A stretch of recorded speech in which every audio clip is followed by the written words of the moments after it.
Green, Chair of the Brookline Select Board. This is the open session of the regular meeting of the Select Board for June 23rd, 2020. This meeting, as all meetings during the health emergency, is being held remotely. Today, we are using the Zoom virtual meeting platform. We are required to tell you that this meeting is being recorded.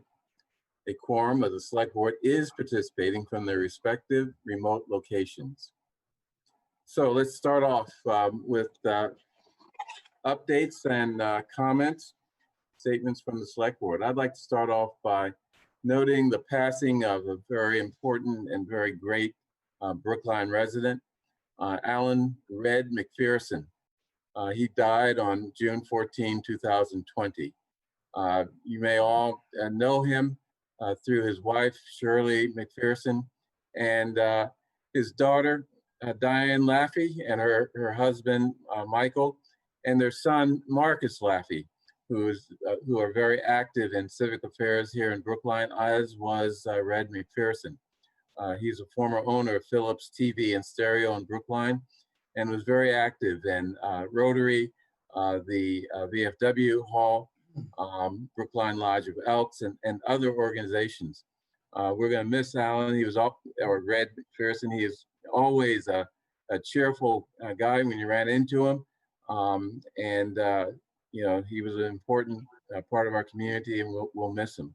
I want to note that the family has stated that in lieu of flowers, donations in memory of Red McPherson should be made to the Brookline Food Pantry. I think that reflects the civic spirit and values that Red McPherson expressed here in Brookline and of his family. He was buried on June 19th at Walnut Hills Cemetery. We'll miss Red McPherson, and the town will miss all that he contributed to Brookline. So I'd also like to make a comment regarding what's going on around Brookline and around the country. You know, we're in the midst of an intense discussion triggered by the killing of George Floyd in Minneapolis and the pent-up rage of Black people and white who are reminded there was not just George Floyd, but countless other Black persons subject to brutality and killings by law enforcement across the country. The emotion of the moment often causes people to attribute bad things that happen in faraway communities or even communities next door to Brookline, and specifically here to the Brookline Police Department. People fail to investigate whether Brookline may be different, or on the other hand, there may in fact be specific lessons from other communities that should inform what we do here in Brookline and what we expect from the Brookline Police Department. You know, on a personal note, it's sort of the same way of thinking as when people attribute to me as a Black man the sins of other Black men, oftentimes sins committed in the fantasy world of the movies or television or cable news. So what we're seeing in Minneapolis, Brooklyn, Atlanta, Louisville, and other communities, where the trauma inflicted on Black people is a current trauma for the Black community, is relevant to Brookline, and we should use this moment to reflect on our own community and our own imperfections and improve on them, and we are. We must also acknowledge our achievements on the road to a more perfect town. That's all I'd like to say about that. I just want to note also that a couple of weeks ago, I mentioned that I was going to prepare a ban on chokeholds, which is an issue that a lot of people are very concerned about, and we will do that through an amendment to our use of force policy. And we look forward to that coming before the Select Board in the next meeting or a couple of meetings or so. So with that, any other comments from Select Board members? I would just like to recognize that the Brookline Youth Awards took place last, I believe, Wednesday evening, and wanted to single out Bobby Nabel for her receiving the 2020 Roger Grandy Award for social justice. She does a lot, and she continues to serve on the advisory committee, and I just wanted to share that with our wider audience for those that might have missed it last week. Great, thank you. Yeah, Bobby Nabel is one of the many gems of Brookline. Any other questions or updates or announcements? I'll jump in with just one. And I confess Heather has reminded me of this. There were also awards given out within the past week by the local American Legion Post.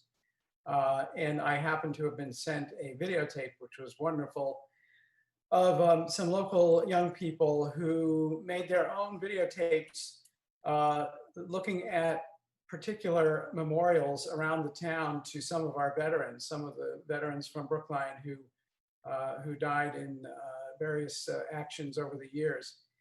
And it's a wonderful tape. It's very instructive. I learned about people whose sacrifice I had been unaware of until I viewed this tape. It was a great activity for a group that I think sometimes goes under-recognized in Brookline, and that is the local American Legion Post. And I asked permission if I could put the videotape, excuse me, a link to the videotape on the Facebook website known as Things I Remember Growing Up in Brookline. It's a wonderful website, actually. And I'm going to do that tomorrow. So anybody who is interested in seeing that tape, you'll find it tomorrow on Things I Remember Growing Up in Brookline on Facebook. Great, thank you. Any other updates, announcements, comments? No? Okay, let's move on to public comment. Devin, do we have anyone in the queue? Yes, the first person who is signed up for public comment is Deborah Brown. Deborah has been promoted to a panelist. Let me just add, we have town meeting tonight after this meeting, so we're going to limit public comments to 15 minutes. As usual, I'm usually flexible, but please limit your comments and don't try to crowd in after 15 minutes so that we can get through our business and get to town meeting along with everyone else. Yes, Ms. Brown. Well, good evening, or good afternoon, rather. Thank you very much. Deborah Brown, Town Meeting Member, Precinct 1. I just wanted to say thank you very much for allowing me a few minutes. I wanted to begin by saying that when we talk about funding and the police, I don't see it as the sins of the police. I see it as an opportunity for, constant improvement.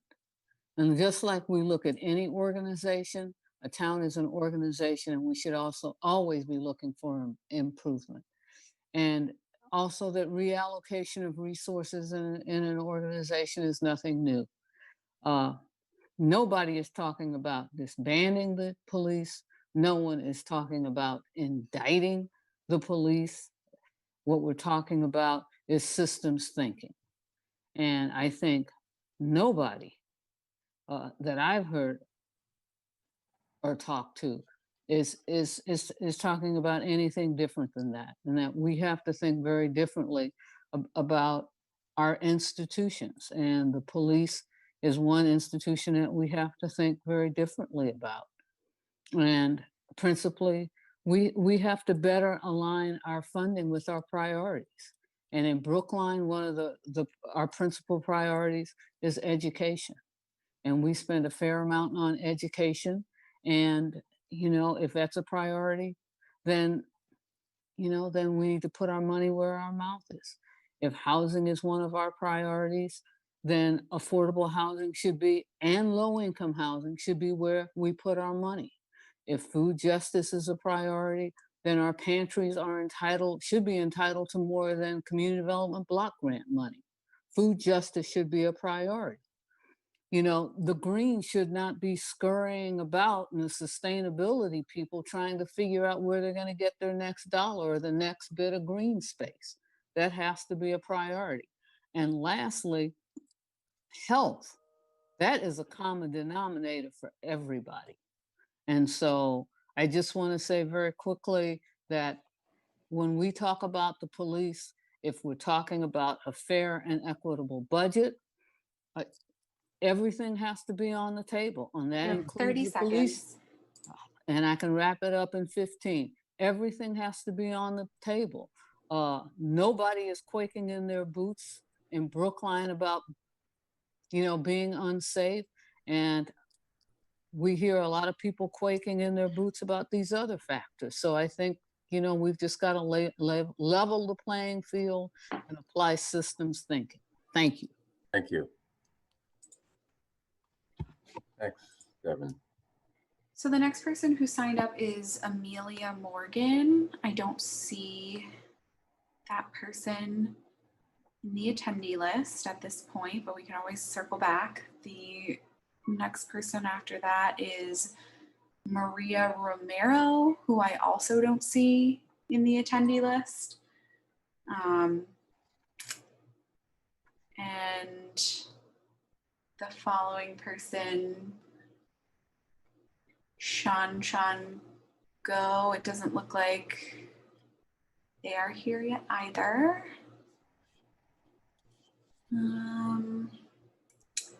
So that brings me to Matthew Birchfield, who I do not see here, or Schiffer Free Woman. Looks like the next person is Tanya's also not here. Bernard, I know that there was a letter submitted. Maybe you want to read that and we can give these folks a couple minutes to join us. Okay, this is a letter from Michael Offner, and we were asked to read it regarding the Alston case. And because it reflects the misunderstanding of so many people in Brookline and outside of Brookline who have written to the select board, I'm going to read it and give a brief response. Offner's statement reads as follows. It is my belief that on any select board action relating to the State Civil Service Commission ruling in favor of firefighter Alston, under state ethics law, only select board members Fernandez, Hamilton, and Banskoyak can vote. It is my belief that members Green and Heller are prohibited from voting under the state ethics law regarding conflicts of interest.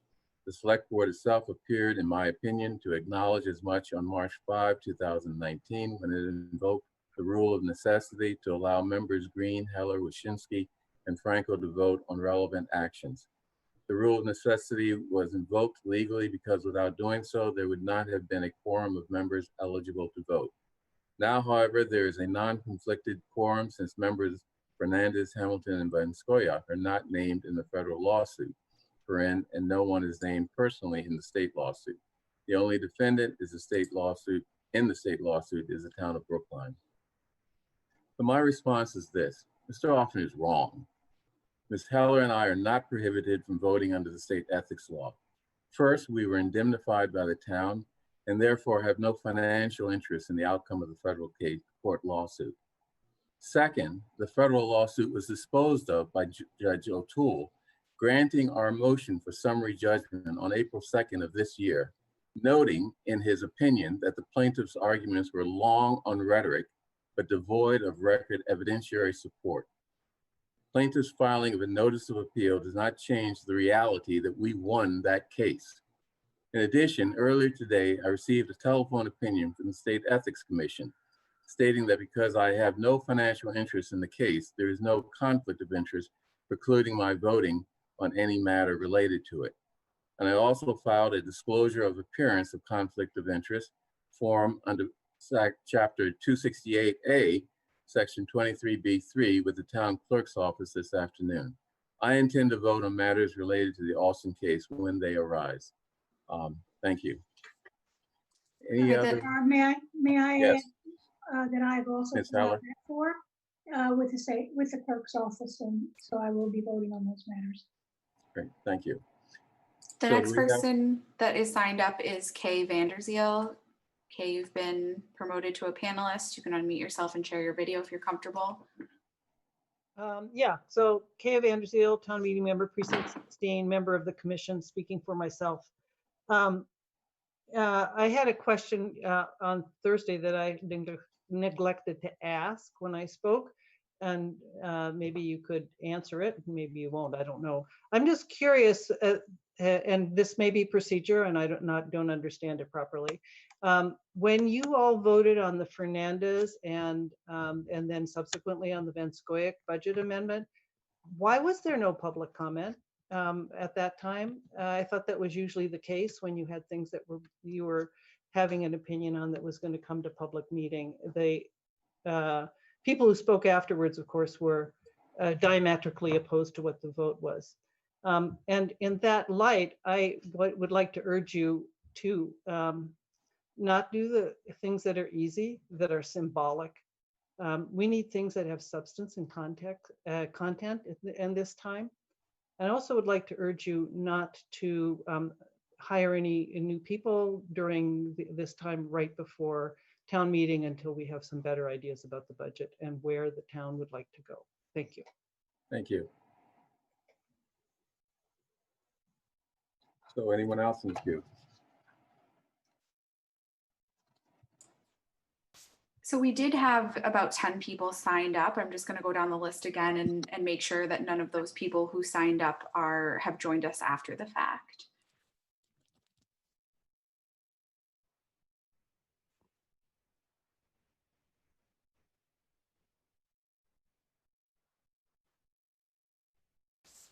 It doesn't look like any of the people who signed up are here at this time. Okay, so let's move on unless any select board member has anything to add. Okay, first, question of approving the following select board meeting minutes, March 10, 2020 and June 11, 2020. Anyone have any edits, corrections to these minutes? Okay, so except for Mr. Van Scoyoc, I move approval, or Mr. Van Scoyoc should not vote, except for June 11, I guess, because you were on board for that meeting. Okay, so let's take June or March 10 first. All in favor of the minutes for March 10, 2020, say aye. Ms. Heller? Aye. Ms. Hamilton? Aye. Mr. Fernandez? Aye. Mr. Van Scoyoc? I don't vote on this one. Abstain. Yeah, abstain. That's the word. Yeah. And chair votes aye. Move approval of June 11, 2020 minutes. Ms. Heller? Aye. Ms. Hamilton? Aye. Mr. Fernandez? Aye. Mr. Van Scoyoc? Aye. And chair votes aye. Question of approving the following solid waste and recycling contract extensions. Contracts PW 15-01 for disposal of solid waste in the amount of $835,000. Is Commissioner Pepper Sturgeon available to discuss that? Okay. Yes, I'm here, Mr. Chairman. Thank you. I'm going to take a few minutes of your time tonight to talk trash, if you don't mind. I know you have a lengthy agenda, but before you are two contract extensions that are very important for the Department of Public Works to continue their essential operations. Contracts for both the disposal of municipal solid waste and the collection and processing of recycling are generally bid for either 5 or 6 year terms. Both contracts, who are currently signed with Casella Waste Management of Massachusetts, come to an end on June 30th of this year. We have been working for the past 4 to 5 months on renegotiating these contracts. Solid waste contracts by state law are one of the few that can be renegotiated outside of the public bidding laws. Originally, when we awarded these contracts to Casella, they were both bid publicly, and the terms and the conditions were set. But the contracts that were approved allow us to renegotiate if we can feel that it's in the best interest of the town to do so. We started off 4 or 5 months ago trying to negotiate a good deal with these contracts. As you can imagine, the solid waste world has changed dramatically over the last 5 years. Contracts that we did have were beneficial to the town to the point where over the last several years of the contract, we've been getting a fairly decent break, particularly in the disposal of solid waste. So as you can imagine, prices have gone up. We were able to go back and forth with Casella on many occasions to negotiate from their original proposal to us, I think a much better deal. We considered the contracts that were negotiated in other communities that surround Brookline. And I feel coming before you tonight that both contracts are worthy of an extension, an additional 5-year extension. And they have been structured, particularly in the recycling end, which is particularly troublesome due to the recycling market. They've been structured so that the town gets a significant break over the next several years of the contract in terms of recycling processing costs. And I did that hoping that by midterm of the contract and towards the end of the contract, when recycling processing costs by contract will increase, that market conditions will be much better, which make the whole processing situation a moot point for us at that point. So I'm recommending before you tonight to recommend a 5-year extension for contract PW 15-01, which is the disposal of solid waste.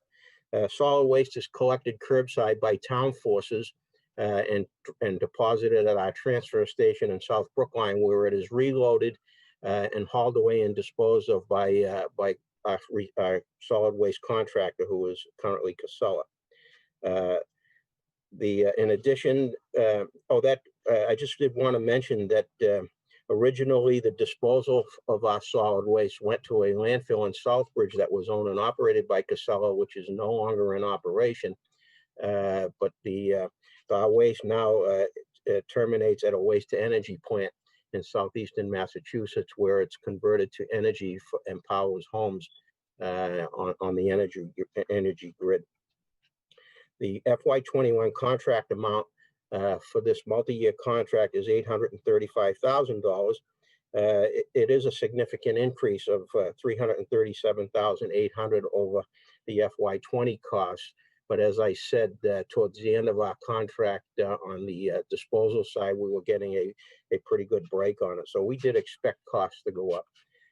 Costs have risen from what is in FY20 $78 a ton to $118 a ton in FY21, but those costs are offset by significant commercial waste fees that we collect from the private use of our transfer station, knocking the price back from a little over $1 million down to $835,000. Also asking you to extend contract 16-01, which is the curbside collection and processing of single stream recycling. This again for another 5-year term with Casella Waste Management. As I said, I believe that we have very favorable terms, at least for the first several years of this contract, that warrants it to go forward. I'm hopeful that by 2023 or 2024, the recycling market has at least gotten back to where it was before that whole China sword situation, and we'll be in a much better position at that point going forward. This contract is the total contract amount for FY21 is $1,839,050, which is about a 16% increase over FY20. So we ask your approval of both of these contract extensions, which will terminate at the end of next week, I believe, so that we can move forward. Thank you. And thank you for adding the two together. I was going to deal with the PW 1501 separately from PW 1601, but I think it's perfectly appropriate to deal with them both together and to vote them together. Any questions from the select board? Sure. Could I just? Go ahead, Ro. I think Mel was going to jump in first. Yeah. Yeah, I just wanted to say something quickly. I certainly support the recommendation of the commissioner. He has worked pretty hard and knows this industry better than just about anybody. And so I feel very comfortable that an extension is probably better at this point than going out to the market. I did want to say that the advisory committee has recommended a resolution to the select board to increase the trash fee that we had originally planned on doing mid-year to August 1st. So it's not on our agenda yet, but I did just want to remind the board I'm not sure if there's a specific increase in that proposal or not, but we'll be taking that up shortly, and that would take effect on August 1 as opposed to January 1. So there would likely be some revenue to offset some of these increases more than what we have in the budget today. Great, thank you. You go ahead, Nancy. I'll wait. Okay, I just wanted to comment that I'm much more comfortable with the idea of converting waste to energy than I am putting it in a landfill. I never liked that. I think that's environmentally a poor way to deal with trash. And I'm assuming that this conversion from waste to energy is via burning, and that there are significant filters in place so that we're not polluting the air in that process. Is that correct? Yes, if I could just comment on that, both Mass DEP and the EPA are very stringent on air quality regulations, and all of these plants have to meet those stringent requirements. The plant in southeastern Massachusetts, which I believe is operated by Covanta, does in fact meet those air quality standards. And it is a burn plant, that's correct. And it does generate electricity, which is then used to power a portion of the grid in southeastern Massachusetts. Okay. Could you, is there some materials you could send to the select board? Because I think it's, something that's pretty important and that we should know about in more detail. Oh, God. Is there something you can send to the select board to sort of inform us about the waste to energy plant that we send our trash to? Yes, I can certainly do that. That would be helpful. I mean, it's an important. It's important for us to know about that because I think it's a very good way of dealing with solid waste, other than landfills. Okay. Yep. I wanted to ask Commissioner about. I feel like we've had this conversation before, but around composting, because these are 5-year contracts, and if we're in your 5th year post-retirement, still with us, hopefully, whether or not we're working on any sort of community composting program or anything like that might actually take some of what I've been throwing in my trash out of it and over to a compost. I know we can do that individually. I should probably sign up for one of the composting companies individually right now, but are we moving towards something like that in the near future as a community? We took the lead fairly recently to kind of partner with a composting company that had been doing business in Brookline, but it was, I believe it was Black Earth, and there were several other companies. And we actually negotiated a what we thought was a fairly good deal for Brookline residents that could allow them to privately contract with a company at a better rate and a better deal, because it was basically sanctioned by the town and it was available townwide. So we have now done that, and I believe Black Earth is the company. We don't have a contractual arrangement with them, although we share information, and we were instrumental in getting a better deal for the residents of the town. I believe, just off the record a bit, that down the road that the town will probably have at some point enter the composting business itself, probably through the direct contracting with a private company for curbside collection. I don't think the time is right just yet. I don't think that the market for compost materials is where it ought to be to do it on a significantly larger scale. But in a few years, it will probably be a hot topic of conversation. So that's really helpful. And I don't think I'll be here. So could I ask one more question? I recall that when we discussed this a few years ago,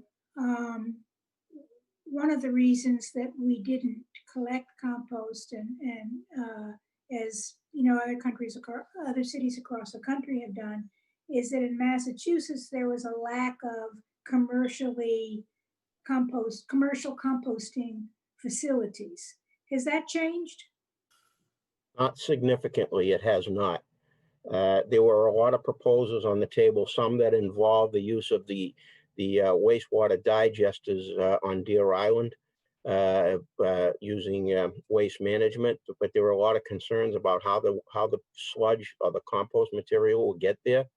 either by barge or by trucking, and it ended up dying a very quick death. The market conditions for compost materials has gotten better, but I don't think it's where it needs to be to start taking large-scale municipal composting that would be collected curbside. Yeah. I'm sure we have to move on. Just a note also that I've just reminded myself that the Brookline Teen Center also has public composting available right outside. So if that's something folks want to participate in as well, and maybe myself included, we can do a better job of promoting the Black Earth as an option for folks, because you've done the work to get the community a good deal on that. So thank you. I just had a quick question, if I might jump in. So I don't claim any expertise in pricing, trash disposal and removal and disposal.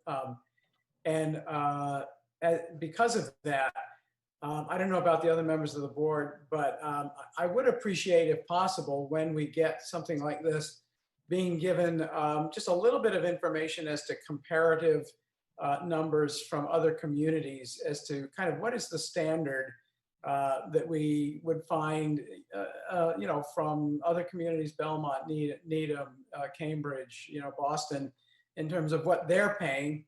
And then I have some sense of where we are in that ballpark when we look at a contract such as this. And I'm not asking for it tonight, but if in the future we could have it, it'd be useful. Fair enough, and we will certainly provide that information. We did do that work. We did do that analysis. We checked with all of our neighboring communities, and I think the deal that we were able to negotiate is far better. One of the problems is that what we found is the vendors appear to be using protective clauses in new contracts that may ultimately be very costly to communities to protect themselves from things such as what happened with the drop in the recycling market. I know Newton is particularly under the gun with some of the clauses that they had to sign on, and I was thrilled not to have to do that. So. Okay, any other questions? If not, I move approval of both contract PW 1501 for disposal of solid waste in the amount of $835,000 and contract PW 1601 for curbside collection and processing of single stream recycling in the amount of $1,839,050, both of which are being extended, not new contracts. All in favor, Ms. Heller? Aye. Ms. Hamilton? Aye. Mr. Fernandez? Aye. Mr. Van Scoyac? Aye. And chair votes aye. Thank you very much. Thank you.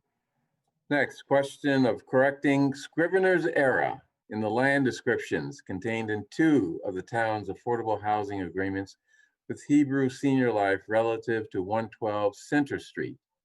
Who is here? I think I saw Ms. Bullock. Yes. Okay, so when did these scrivener's errors occur, and tell us more about this? Okay, so just to remind folks, this property was purchased by Hebrew Senior Life in the 2001 with $1 million funding from the town. In 2017, they actually refinanced the properties, paid back part of our original investment, and were able to take out a fair amount of capital to do a lot of renovation. I'm sure many of you have probably over the last couple of years passed 112 Center Street, which is 100% affordable. And they've been doing massive amounts of work on the facade. They redid the entryway, etc.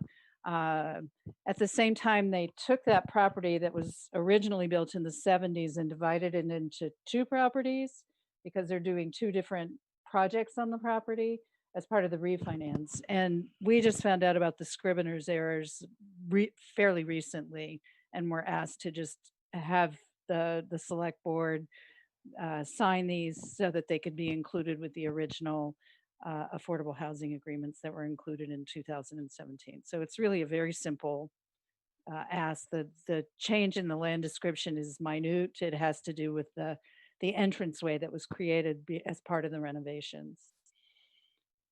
Great. Any questions from the board? Any further discussion? Okay, I move approval of correcting scrivener's error in the land descriptions contained in 2 of the town's affordable housing agreements with Hebrew Senior Life relative to 112 Center Street as described by Ms. Bullock. All in favor, Ms. Heller, Aye. Ms. Hamilton, Aye. Mr. Fernandez, Aye. Mr. Van Scoyac, Aye. and chair votes aye. Next, question of executing amendments to the school space lease agreements with Temple Emeth, 194 Grove Street, Temple Habai Shalom, 1187 Beacon Street, Maimonides School, 2 Clark Road. Do we have someone possibly from the school department here, or you can handle We have, Mr. Chair, John Bukite, who's an associate town council, to talk about the terms of the lease, the changes. They're all favorable to the town, I believe. I do not know if there's anybody from the school department here. Okay. Mr. Burkhardt, do you want to speak on this? Yes, I would. I would like to. It looks like I'm not sure if my video is showing. I apologize for that. At any rate, so I'm asking that you authorize the chair to execute these 3 amendments to our school space lease agreements. There we go. These leases, as Chair Green just indicated, are with Temple Abaya Shalom, Temple Emeth, and the Maimonides School. By way of background, due to the budgetary constraints of the school department, the group went to our landlords to request a reduction in the rent. And the group included Helen Charlipsky on behalf of the school department and Cliff Brown on behalf of the advisory committee. I think illustrating what good partnerships we have with our landlords, all 3 landlords were agreeable to reducing the rents between approximately 7 and 12% in the next fiscal year. And in order to memorialize these changes, we need these amendments to the lease. Happy to answer any questions you might have. Any questions from the board? Obviously, were those reductions made in exchange for anything else, or are they simple reductions?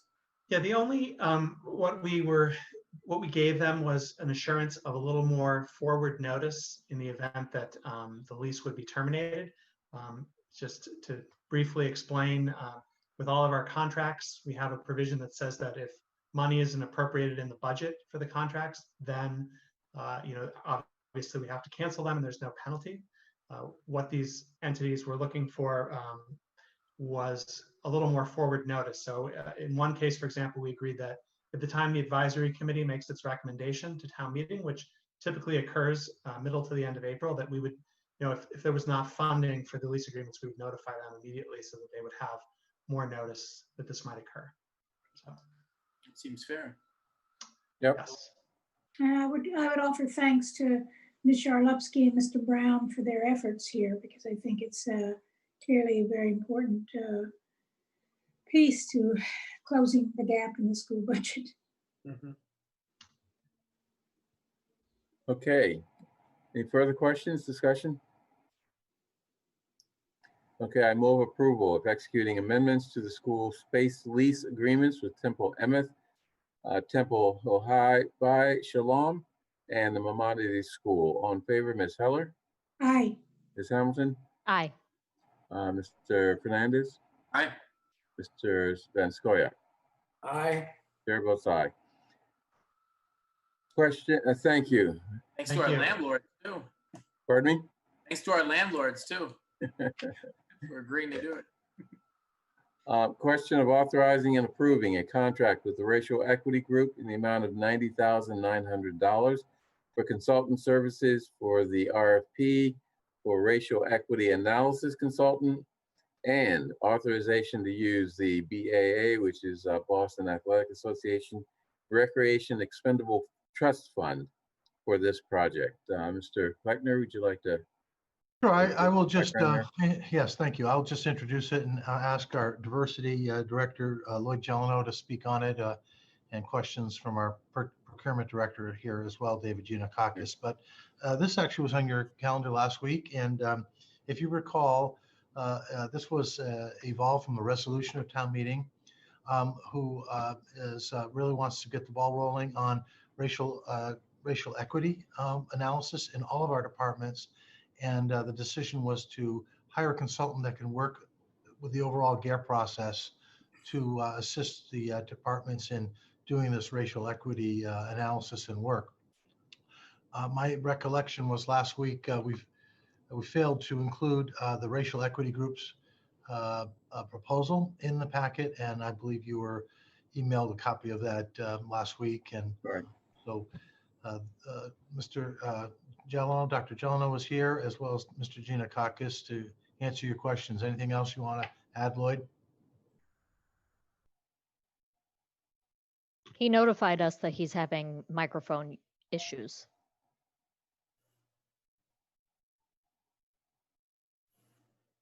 Mr. Giannakakis, would you like to say something? I can quickly just, not to repeat what Lloyd said last week, but there were 3 companies that submitted proposals. The selection committee considered 2 of them through interviews and evaluation to price proposal. The lowest price proposal was the racial equity group. The group was very satisfied. Both companies were highly rated, and ultimately, after interviews, reference checking, which was done by both Lloyd and the members of the selection committee, they had some very good references, obviously, for both companies that were the finalists, but Bird Guess and the racial equity group were recommended for award of the contract. Great, thank you. Any questions or comments from the board? Lloyd, are you on now? I see his mic's not muted anymore. Well, maybe not. Dr. Gelano. Apparently still having technical difficulties. We all know what that means, or how that happens. Any further discussion? Okay, I move approval. I'm sorry, I had a question. I thought Raul was going to direct his question elsewhere. I do have a question. I'm sorry, Bernard. No problem. What is the hourly rate? Are they charging by the hour for their services? And if so, what is the rate? The contract actually does list hourly rates, but the maximum that they have offered to us is $90,900 to complete this project. They do list hourly rates in their price proposal should we desire to do additional services, but for the services outlined in both the RFP and the proposal response, the total's capped at $90,900. But how many hours are they giving us for that? I don't recall. That's in their proposal. I'm sorry, I don't know. Oh, okay. Okay. I see 204 hours in the proposal that I'm looking at.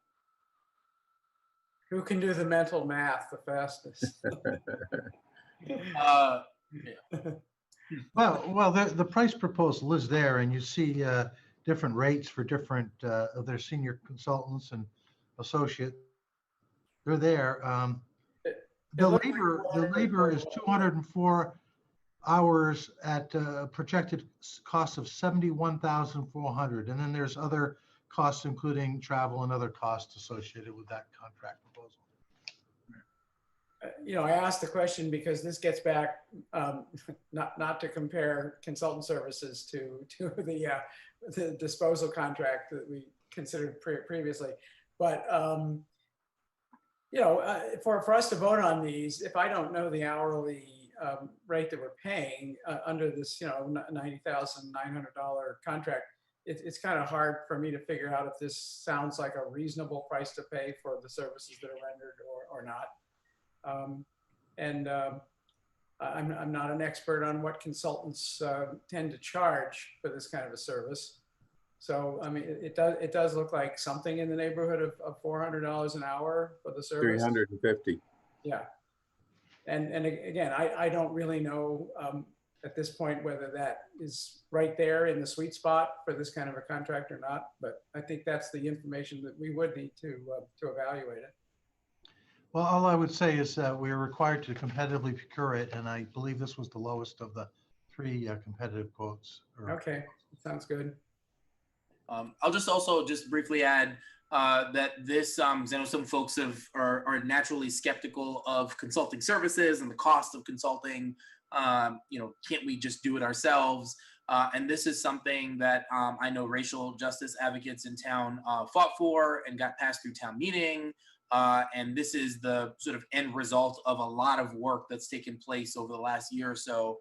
And so I know Lloyd mentioned last week that he was eager to get going. I'm looking, I'm excited to vote in favor of this so we can get this important work started. And I want to make clear that this is separate and apart from other work that's also going on, from the other community engagement work that's also going to be taking place, from the soon to be brought to the select board task force on reimagining public safety. This is separate and apart from that, and it's been a long time coming, and I'm glad that we can finally get this approved. Okay. I'll just add very quickly that I too also hear, wouldn't it be cheaper or more efficient to do it in-house? But as someone who has worked in a public agency and now serves on this board, you really need dedicated people so that it doesn't get continually pushed off. So I'm delighted that this is going to start. Good. Okay. No other questions. I'll move approval of contract with the Racial Equity Group in the amount of $90,900 for consultant services for racial equity analysis consultant and authorization to use the BAA Recreation Expendable Trust Fund for this project. All in favor, Ms. Heller? Aye. Ms. Hamilton? Aye. Mr. Fernandez? Aye. Ms. Transkoya? Aye. And chair votes aye. Next. Thank you. Thank you. Calendar, personnel, fire department promotions. Mr. Is the Chief Sullivan here, or? Yes, he is. So he'll unmute himself and you go right ahead, John. Good evening, and thank you for this opportunity. It is always one of the great pleasures of, a fire chief, as well as I know for you as the Board of Fire Commissioners, to promote firefighters who have gone through a very vigorous and time-consuming process of studying and making themselves an opportunity, giving themselves an opportunity. There we go. Giving themselves an opportunity to become part of the leadership of the fire department. First of all, I'd like to take 2 seconds to acknowledge the retirement of Deputy Chief James Corbett, who worked for the town of Brookline in his capacity as a firefighter for 33.5 years. And he is now enjoying his retirement. And thanks to Jim for those many years of service. As a result of his retirement, we have these promotions before you. And I'll just go through what we have in front of us. At the June 16th meeting of the Select Board, this body unanimously approved the Fire Department's request to promote 3 vacant officer positions internally. After approval, the Fire Department Administration reviewed the standings on the current civil service list and conducted interviews and requisite eligible candidates for promotion. Tonight, I respectfully ask that the Select Board to consider promotion of the following 3 individuals. Temporary Deputy Chief David A. Randolph to Permanent Deputy Chief. Temporary Captain Brendan P. Sullivan to Permanent Captain, and Temporary Lieutenant Thomas J. Teixeira to Permanent Lieutenant. These officers have been doing an outstanding job in these temporary assignments for over a year now.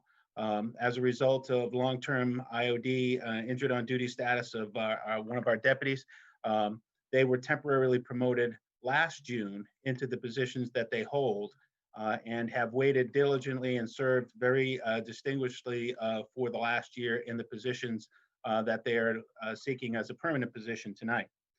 They have proven to be valuable assets to our public safety community, and they represent the very best of the capabilities of our department and its diverse our diverse workforce.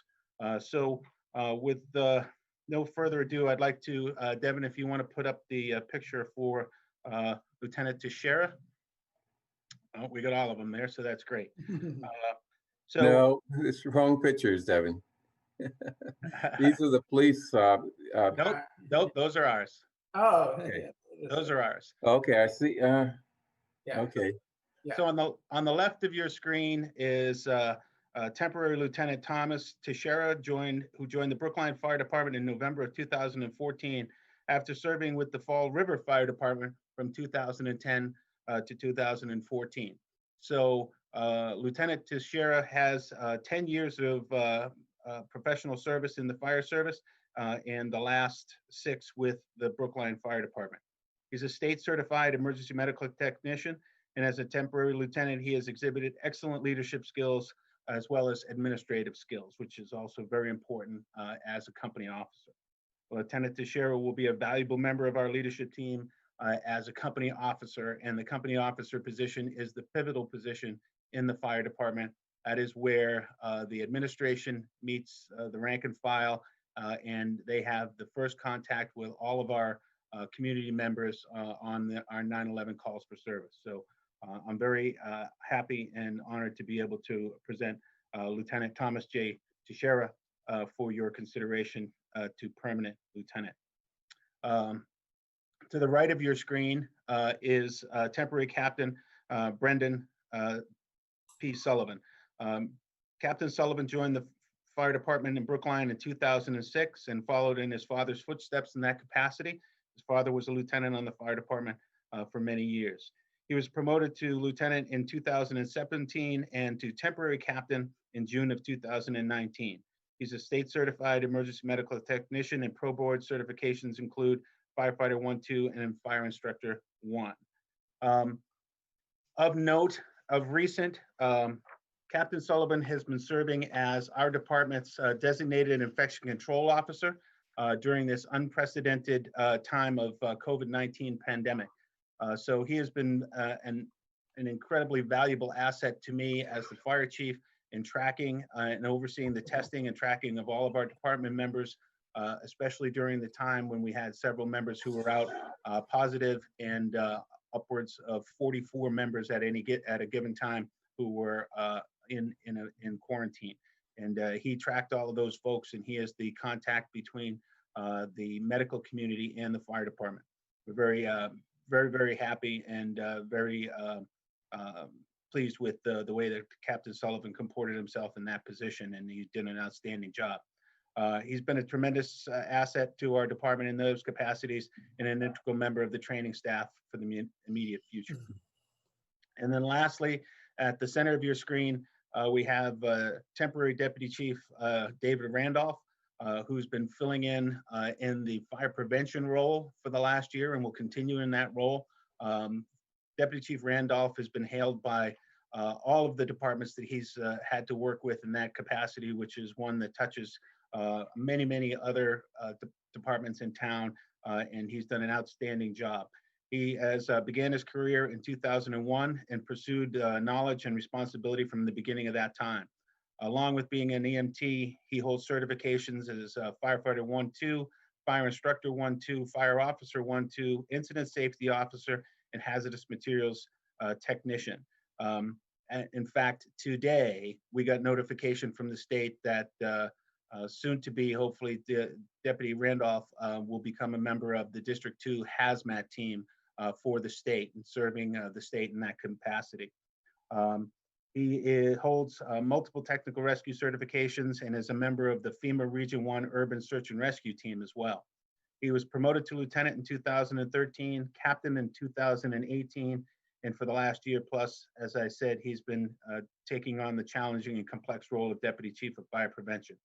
His can-do attitude and natural ability to work with collaboration with internal and external stakeholders has been a tremendous asset in this decisive role. I look forward to working with all of these members in their new roles and as permanent members of the officer corps. And I would ask that the select board take positive action on their promotions this evening. Thank you, Mr. Chair. Thank you. Now, back in the old days when we were meeting in person after our vote, we would congratulate the newly promoted officers in front of their families, and pictures will be taken. We won't be able to do that under these conditions of virtual meetings, but we all wish them the best and appreciate the work that they've done for our community, and particularly the training that they have received to enable them to really step up when things get really bad in terms of health emergencies like we have now, or just regular emergencies when someone has, let's say, a heart attack and needs immediate help. The fire trucks go there because they're the ones who can get there the quickest. So, thank you to them. Any other questions, comments from the select board? Just a quick comment, which is that I had the opportunity to have a very, just a friendly, casual conversation with Paul Trahan of the Firefighters Union. And there is real excitement in the department about these 3 appointments. It's the kind of excitement that is infectious, I think, for anyone who gets a chance to talk to folks who are waiting to welcome these promotions within the department. I think that's all good. Okay, thank you. Yeah, I'll just add that it's it's too bad that usually we also get to shake the firefighters' hands afterwards, and I'd love to sort of offer to do that in person at some point when that is a thing we can do again. Congratulations to them and their families as well. The other thing, while we have the opportunity, and I appreciate that the chief is in his dress uniform, I love it, Chief, is just to say thank you to you in your short time with us. I think you've exhibited exemplary leadership, from your work throughout this COVID crisis and leading the EOC, the Emergency Operations Center, and other work with us. And also, I think it was a few weeks back now where there was a Black Lives Matter rally and then march, and I didn't get a chance to say hi, but I did see you there with other firefighters, including at least one taking a knee there as well. And just, I didn't get a chance to say thank you for being out there and for standing up for Black lives and just all you've done. You've been a really breath of fresh air, a real breath of fresh air since you joined. And just want to say I appreciate you, and I'm looking forward to voting favorably on these promotions. Well, thank you, Select Board Member Fernandez. It's an honor for me to be the chief of the Brookline Fire Department. Tonight is about these guys, and these guys have done an outstanding job of promoting, preparing themselves for this promotion.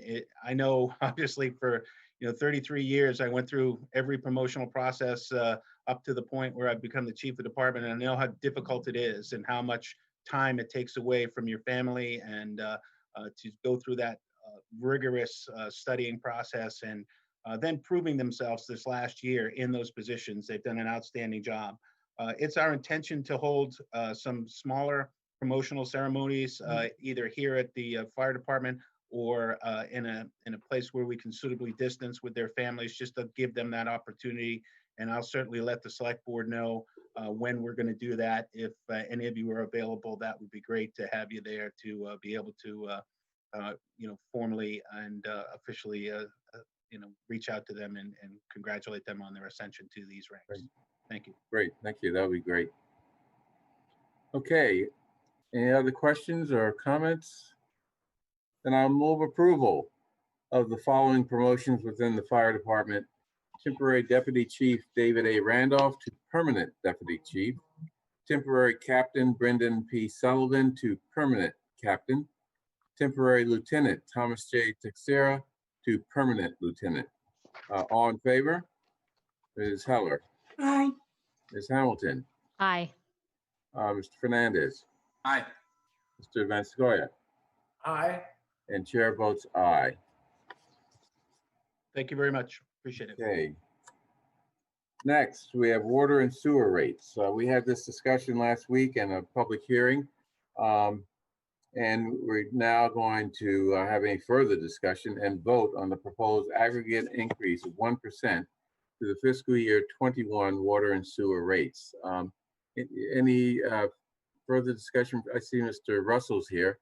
Would he like to bring us up to speed? And nothing more to add, Mr. Chairman, just again, that we're recommending 1% increase across the board for all rates this coming year. And with the thought that next year we will take a harder look at the irrigation rates as Mr. Richmond had brought up at the public hearing. All right. Okay. Any questions or comments from the select board? Well, I'll just make a comment, which is that I'm very intrigued by the proposals that St. Richmond has put forth. I do think that we need, if we were going to adopt any of them, we need to have more public hearing, and we need to have more specifics on, so that the public will understand what changes we would make. And I would hope that we could start the process quite a bit earlier, so that we have an opportunity. This year has been so tough with COVID, but hopefully we can start the process earlier next spring, so that we can have time to analyze the changes that you've indicated you're interested in, Mr. Russell. Yes. So any further comment or questions? Okay, I move approval of the proposed aggregate increase of 1% to the fiscal year 21 water and sewer rates. All in favor, Ms. Heller? Aye. Ms. Hamilton? Aye. Mr. Fernandez? Aye. Mr. Van Scoyac? Aye. And chair votes aye. Thank you, Mr. Russell. Thank you. Next, grant of locations, a public hearing, Crown and Shield Road. Public hearing upon the petition of N-Star Electric Company, doing business as Eversource, for permission to construct and a location for such line of conduits and manholes with necessary cables under the following public way, Crown and Shield Road. Then it describes where it's going. Is someone here to introduce this? Is anyone here from Eversource? Yeah, yes, Mr. Chair, there, Ms. Renee is here from N-Star, so looks like she's here. And Renee, you could feel free to just speak up right now. Hi, hello, can you hear me? Yes, very well. Okay, I'm sorry. Again, Renee Banks-Clark here to represent Eversource, N-Star Electric, to request permission for a grant of location for conduit along Crown and Shield Road.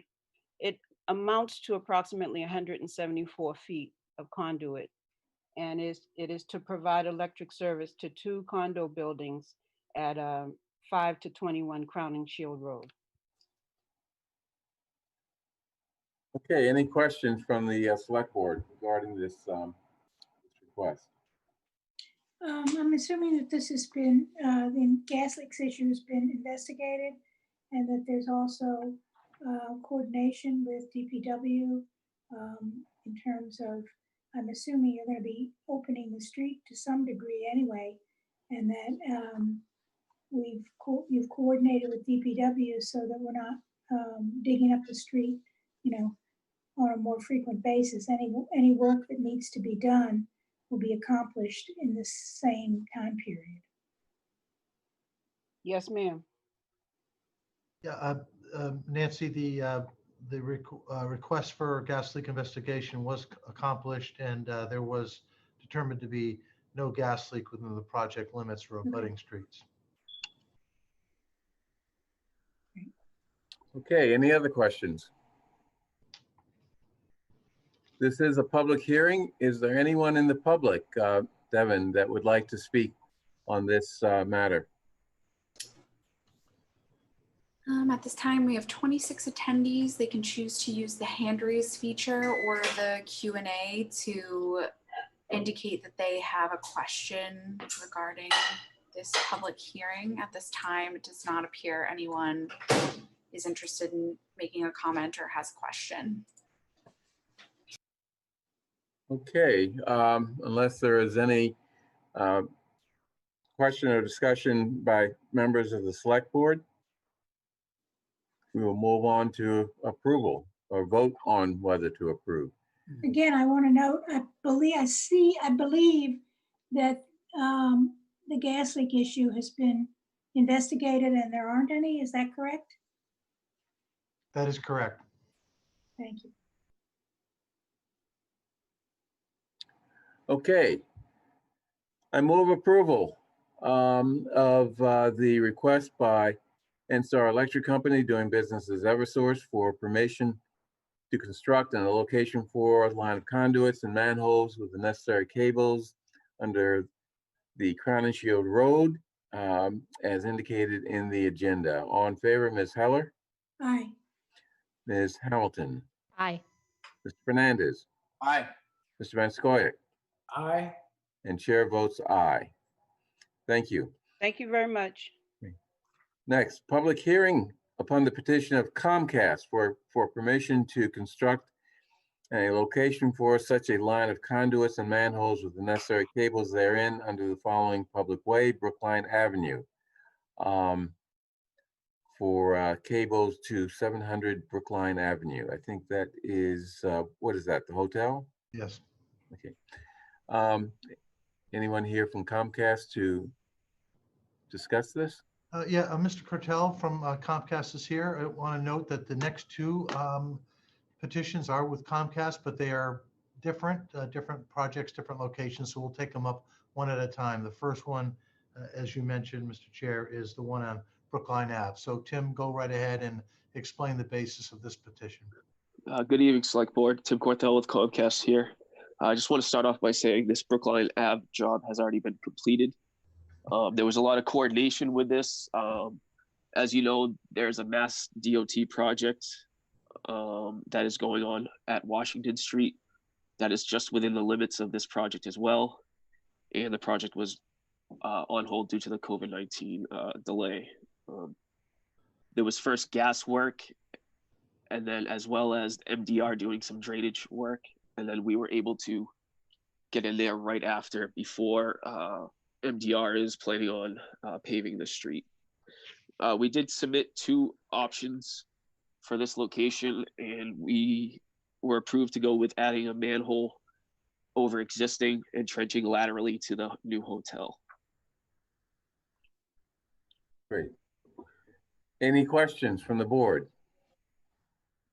I might have heard that wrong, but is the work done already? Is that what you were saying? Yeah. Correct. Oh, okay. Peter, and yeah, it was approved with Mr. Pito Ditto, and just because the amount of work that was going on in the area, it needed to be phased out. There was gas work in the area, as like I said, as well as the drainage area for the Mass DOT project. So again, it was coordinated with Mr. Ditto prior to any work being done. So in other words, you were able to coordinate with other street openings so that there was not another street opening at that. Correct, to minimize, yes. So our role tonight is to ratify Mr. Ditto's approval of this project based on the material that we have and any information we may have received as to problems with it. So any other discussion, questions? This has happened on a rare basis where, for whatever reason, an emergency pops up. The fact that the select board meets once a week sometimes ties our staff's hands. Right. I recall maybe 2 other times this has happened in the 3+ years that I've served. Yep. Yes. Okay. So unless there are any other questions, I move approval of the petition of Comcast for permission to construct a location for such line of conduits and manholes with the necessary cables therein under Brookline Avenue to 700 Brookline Avenue. All in favor, Ms. Heller, Aye. Ms. Hamilton, Aye. Mr. Fernandez, Sure. Mr. Van Scoyac, Aye. and chair votes aye. Okay, we're actually pretty much on time. It's 5:40. You got another petition to go. No, I know. I'm just noting that we got to these hearings in a timely fashion. Next, grant of location, public hearing, Independence Drive. Public hearing upon the petition of Comcast Skin for permission to construct a location for such a line of conduits and manholes with the necessary cables therein under the following public way. Independence Drive, and here they're replacing the existing vault across from 14 Independence Drive and the running conduit southeasterly from there, a distance of about 48 feet, to an angle point, then southwesterly, a distance of about 129 feet, and 2 new vaults. Who do we have to speak on this? Mr. Chair, Mr. Cotel is here again. I do want to raise right up front that there is in fact a grade 2 gas leak in the general area, not directly in the excavation area, but close enough. And so we're very concerned about that. And I believe Mr. Cotel is aware of that. And we'll want to make sure that either the board conditions this permit or somehow defers it to make sure that the gas leak is correct. Really don't want to do a lot of work in this area with that grade 2 leak continuing to leak. Maybe DPW can help us with that, but maybe Mr. Cortel, you could just talk about the project and we'll get back to that. Yeah, so just speaking to the grade 2 leak, it was found on May 28th. I spoke with John Barkis from National Grid. And the timeline right now, he gave me a 30-day window. It's not on the schedule just yet, but like you said, it's in the general area, but it's not in the area of excavation of where we would like to do some proposed work. It was John Barkis. I know someone asked who it was. Right. From National Grid. Good. Yeah, this is not a gas line, but it is a conduit through which gas could seep into and cause a problem, as we've had in Brookline in the past. Do you have monitors of the air in these conduits? Well, what we could do is work the vaults and underground passageways. Well, what we were suggesting is we were going to contact John after the meeting tonight to see if there was any concerns from the select board, as well as if we can coordinate with any work prior to and have National Grid present if there is still an issue or there's concerns. I'm of the mind that we should condition it. This is our opportunity to get these gas leaks fixed. And we should condition this grant of location on repair by National Grid of the gas leak in this vicinity. And who knows, maybe there are other ones, or the gas is seeping, we just don't know. But I think that it's important that we do this, because otherwise, the leak could get worse and cause problems. And as Bernard has said, it could seep into those conduits. We don't want that. We want to get rid of the gas leak first. Okay, that's a separate issue from what I raised, which is do we have monitoring devices in your vaults and conduits, irrespective of anything else? I mean, is that a normal thing to have in those conduits to prevent gas seepage and explosions? Well, our conduits wouldn't be connected to any of the gas lines, but I do hear you from a leakage standpoint. We don't usually with a vault, it's 2 feet by 3 feet wide and less than 2 feet deep. So anything and the cover would have a slit in the middle of it, as well as 2 holes on either side. So there'd definitely be ventage, or it would be a vented vault and a vault cover. So in the matter of gas leakage, I do understand that a vented manhole or a cover could actually still have a concern of gas, but in this instance, I don't think it would be too concerning. If you want me to just give you an overview of the project, and then we can further discuss the gas leak afterwards, if that's all right. Sure. And Ms. Heller, would you like to sort of compose a condition while we're listening to this description?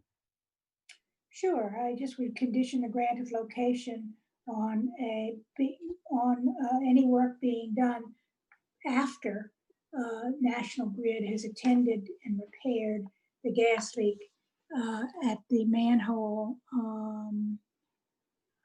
in front of 18 Independence Drive. So in other words, Comcast would have to wait until National Grid has done its repair and then commence its work. Yeah, And, deemed it safe. Yes, absolutely. Okay. Right. Okay. So just for the overview, just wanted to let you know where the existing vault is that's going to be transferred to a 3x3 manhole. There was a temporary construction driveway built over our manhole, or sorry, built over our vault. Our vault was originally in the grass and it was made into a temporary construction driveway. So we reinforced that already, and that's on the odd side of the roadway. So then we'll continue with our lateral across about 60 feet and then approximately 200 feet. And we had dropped 2 vaults to further service number 14, 18, as well as the final vault number 2 on the project will be to service the new Hancock Village project. All right. Okay, any other questions? Have we had a definition of what a grade 2 leak is? Yep. Yeah. Can you explain that? I would rather not with my, that would be a gas, Okay. you know, a gas issue. I would not. Yes, Mr. Kleckner, could you explain? Mr. Van Stuyt? I doubt it. There are two. Oh, I thought we were given an explanation. Yeah, that we did, but I don't remember it. Is Mr. Papasturgeon available to be promoted? I know he's familiar with it. There are 3 grades of leaks. There he is. Mr. Papasturgeon is going to bail me out here. Go ahead. Don't be so sure. The grade of a gas leak depends on both the volume, the estimated volume of the gas that's leaking. We have grade 1, grade 2, and grade 3 leaks. Basically, those are the 3 significant ones.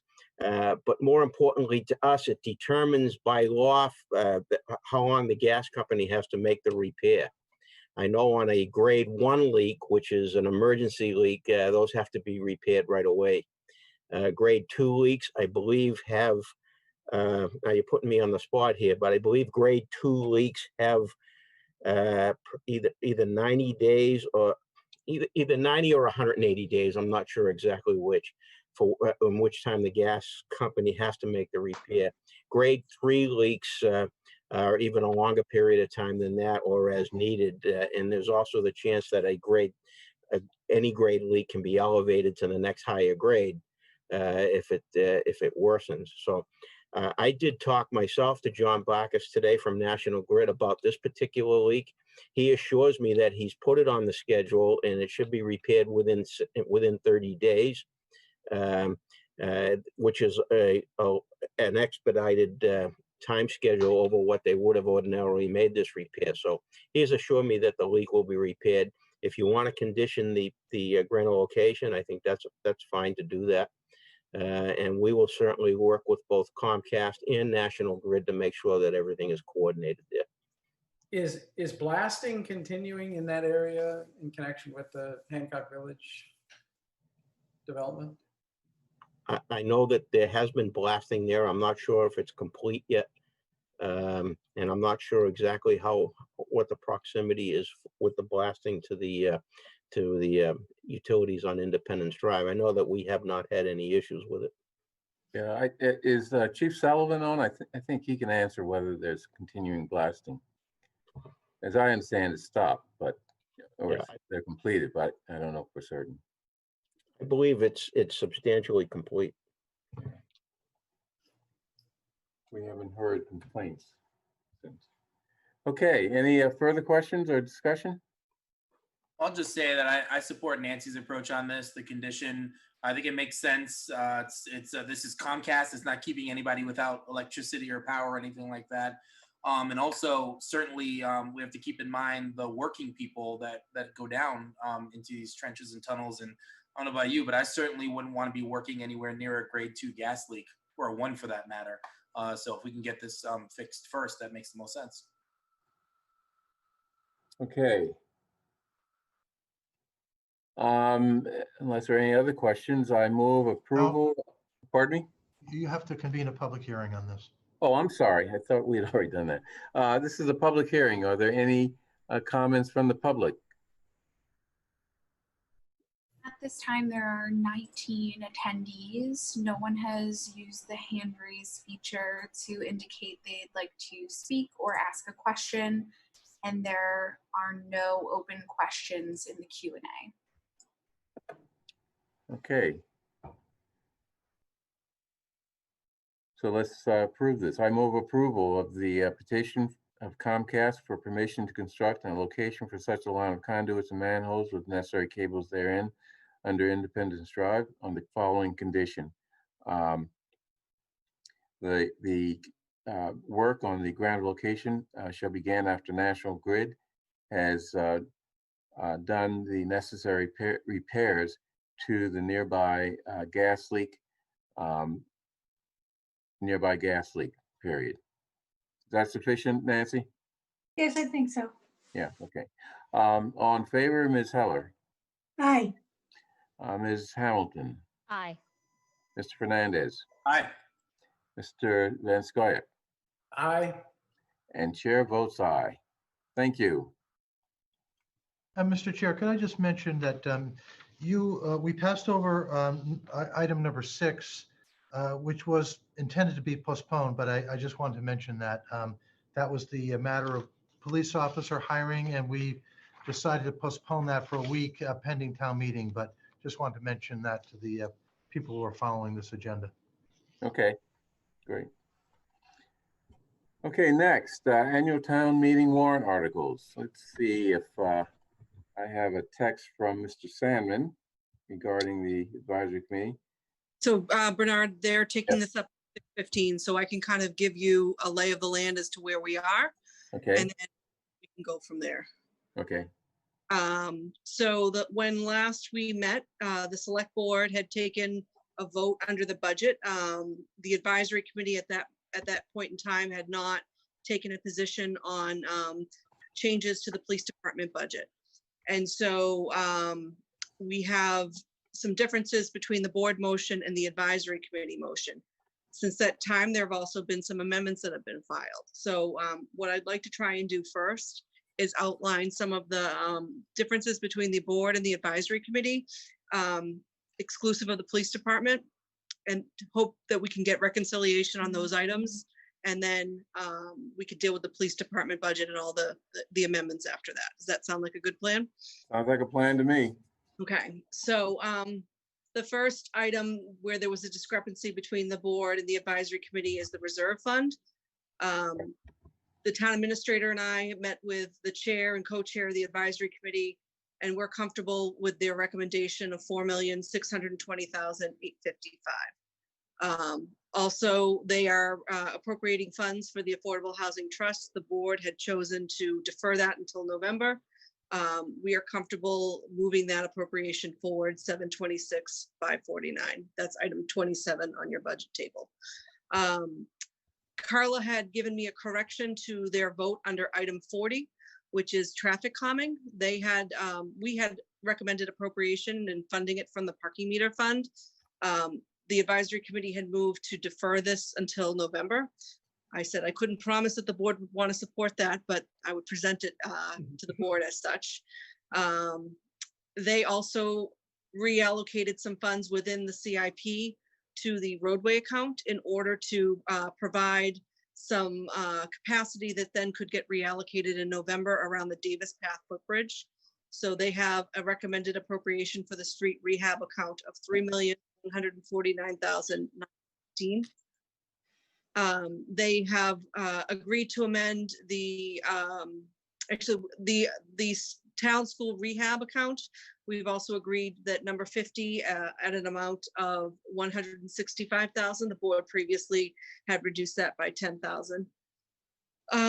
Then we also had item 60, which was the town school building security. The advisory committee had recommended 80,000. The select board had recommended 160. I think advisory felt comfortable moving to that 160, knowing that it potentially will be available in November anyway. So reallocating it to this account would be fine.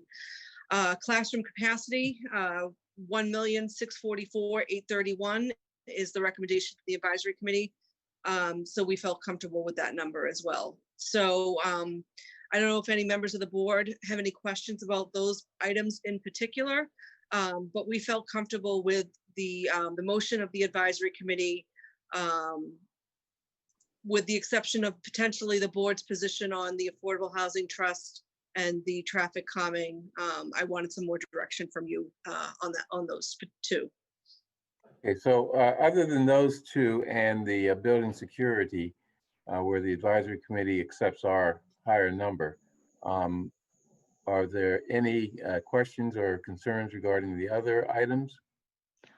So by the select board? in addition to traffic calming, I guess I just want to hear a little bit more about the roadway, just to make sure that we're not taking money from the bike and pedestrian improvement. So they essentially used the reduction in classroom capacity and reallocated those funds to street rehab, because we know that we're going to need to appropriate funds at some point to address the Davis Path footbridge. But because the Davis Path footbridge was not referenced in the warrant when we were in March, because obviously we didn't know about that in March, we are not able to address it at this town meeting. And so putting the funds in the street rehab account will allow us to then reappropriate it and redirect it when we file a new town meeting. Oh, okay. So Davis Path can basically be counted as a roadway project, or? We're putting the funds in that account, and then we will redirect those funds when we file a budget amendment in the fall. Okay, now I follow. Thank you.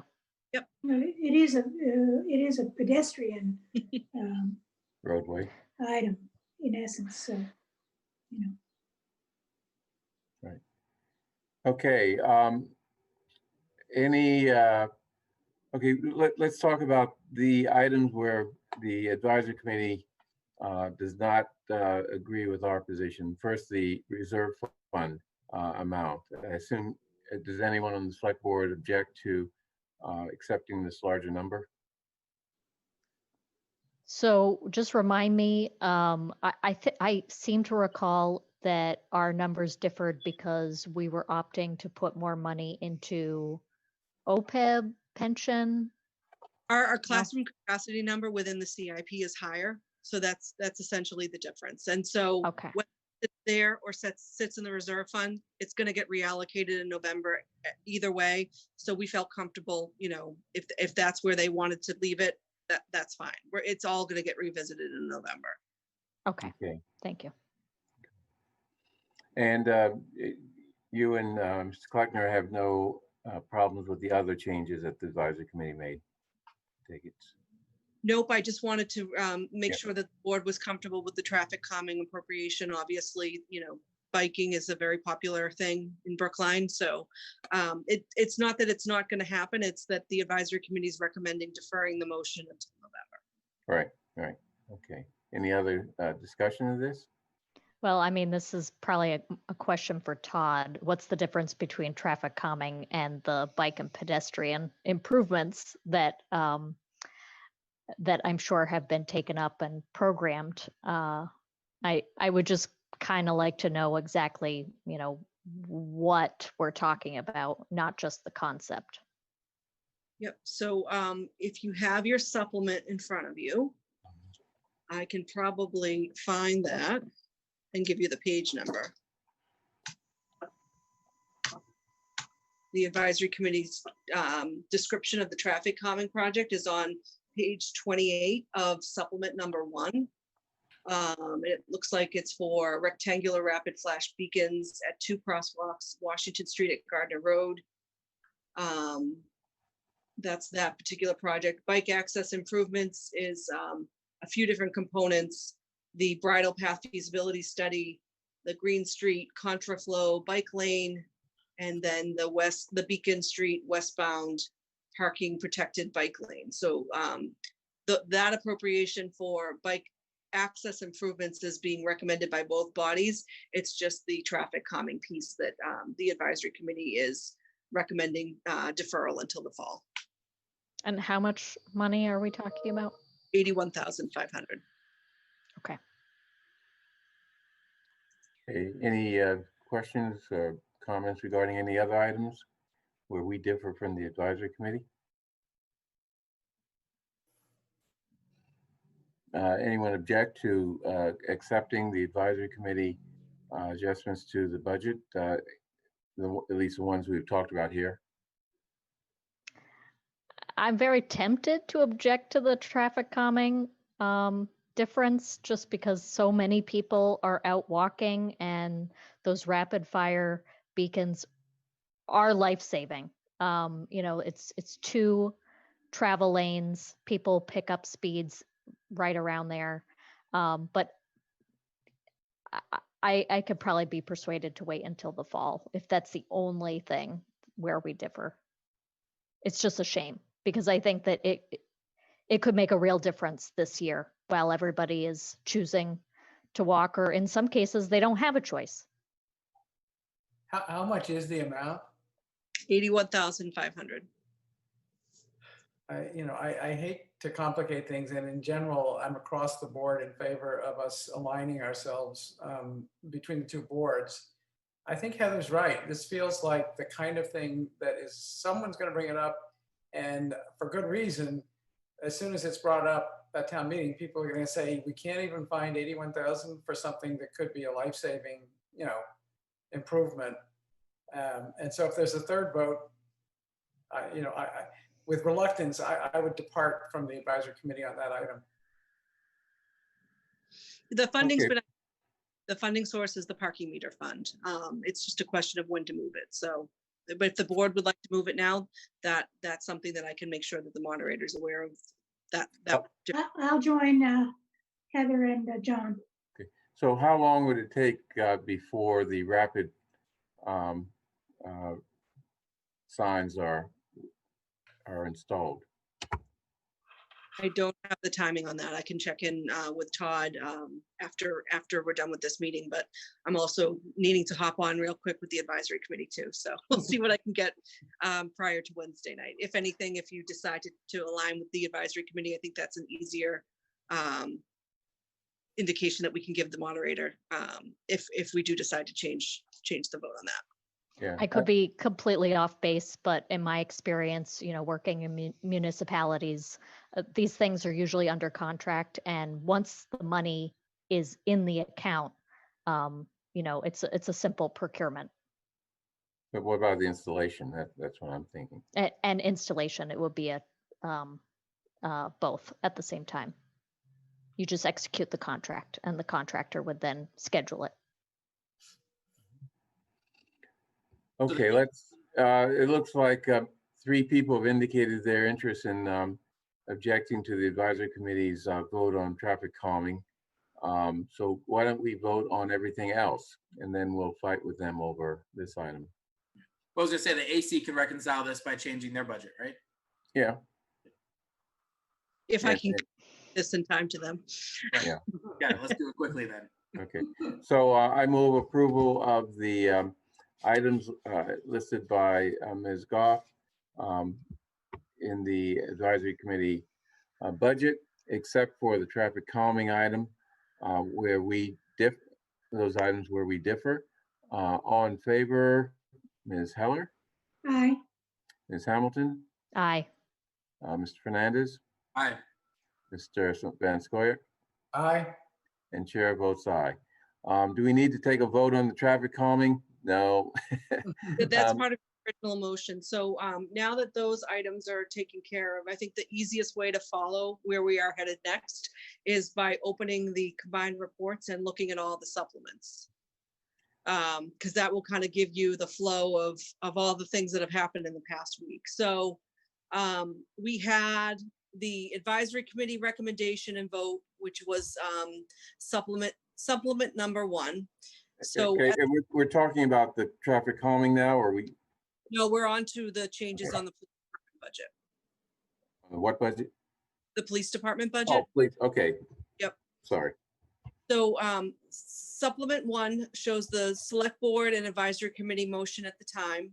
At the time, the board voted to reduce the police department budget by 166,000, reallocate that to various human services departments to restore the COVID related reductions. The advisory committee took a different path and they reduced the police budget by 66,000, I believe 040. And then they reallocated that amount to the DICR department, Diversity, Inclusion, and Community Relations, for a community engagement position. Since that time, there've also been amendments filed. So we have the Gordon Rosenthal amendment, which was filed initially under supplement 2, and then a revised amendment was filed around supplement 8, which essentially I think they just did some corrections based on some feedback that they got in reaction to their article. I'm not sure if those petitioners are here, but after I outline everything, the board can decide what order they can take these amendments up and then promote the relevant petitioners. Melissa, as we discuss these, can you let us know what page in the combined reports they appear? If you open the combined reports, they're actually bookmarked, and that's probably the easiest way to figure out where to jump around in the report. But the Do you have pages? Because I have the paper version. oh, no electronic, Bernard. Okay. So the Gordon Rosenthal amendment was originally I know what that is. Okay. Article 8 Supplement 2, and then revised as Article 8 Supplement 8.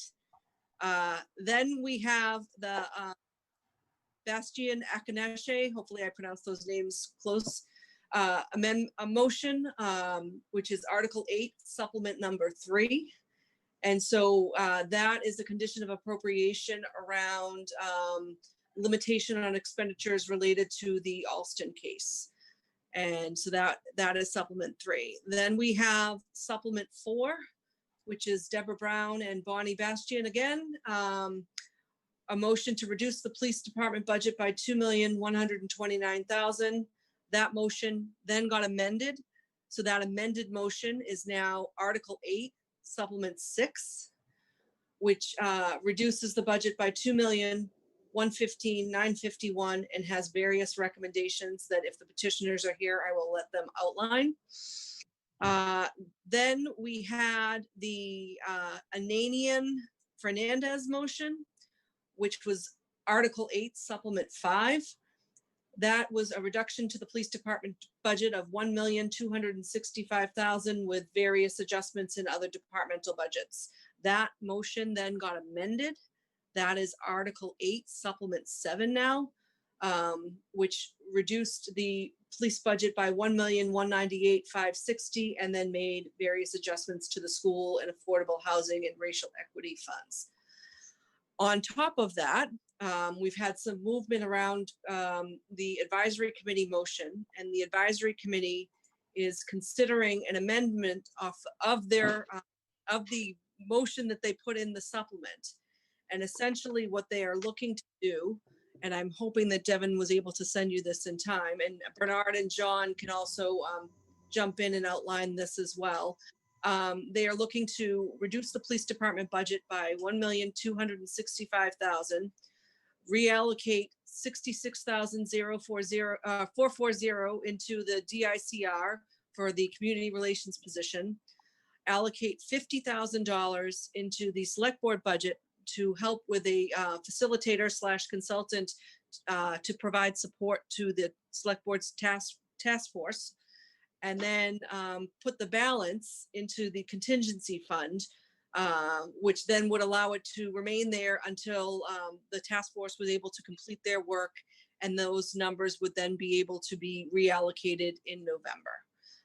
So with that, I will leave it to the chair to determine which motions he wants to take in what order. So essentially you have the advisory committee revised motion, which I think they're considering same time that you are, so you won't know how they feel about it. You have the Brown Bastian motion, the Bastian Akaneshe motion, and then the Ananian O'Neill motion, and then the Gordon Rosenthal motion. So a mouthful on the budget. And so whatever order you want to take these in, just make sure that Devin knows who to promote and when. Okay. None of them are easy, so we can't do the easy ones first.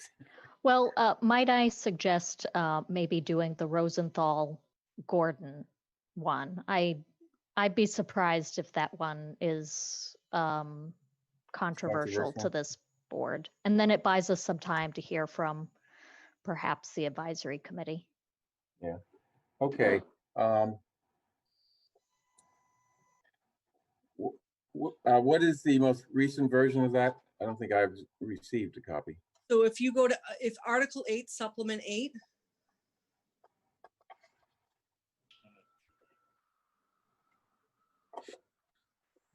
And this pertains to riot gear. Yes. Yeah. Well, this is right. It is easier when you download that file. Trying to make the electronic world an easier world to follow. The bookmarks are helpful. Yeah. When was this sent out? So this was posted, yesterday afternoon. Yesterday afternoon. If you just go to town meeting details and the combined reports with supplements, you'll find the whole package there.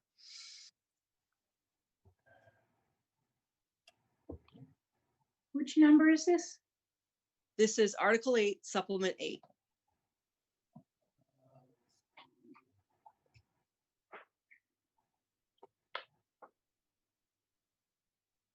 Okay, any comment from select board members on this?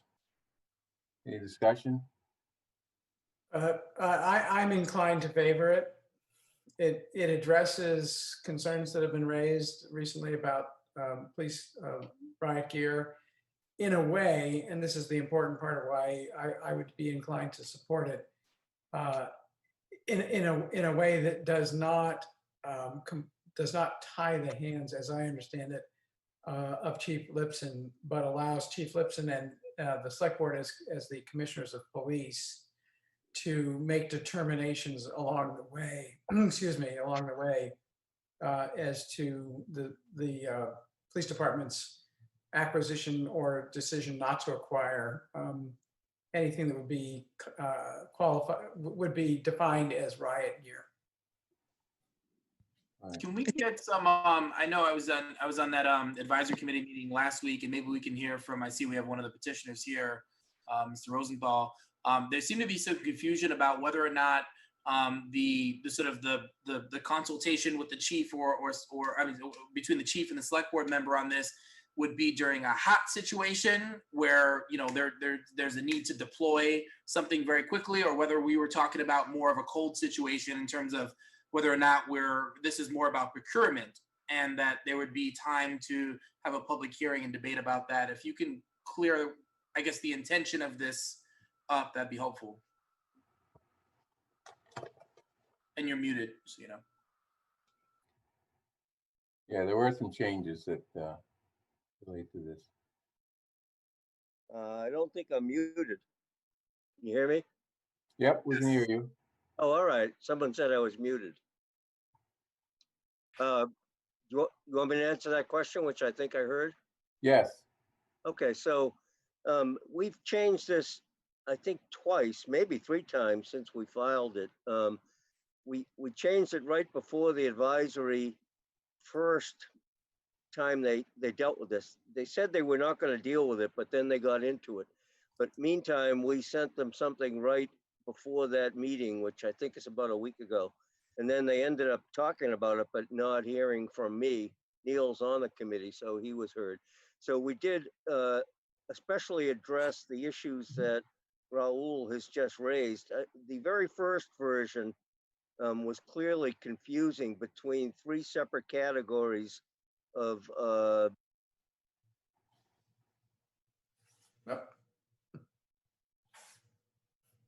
Marty, you're muted or talking too light.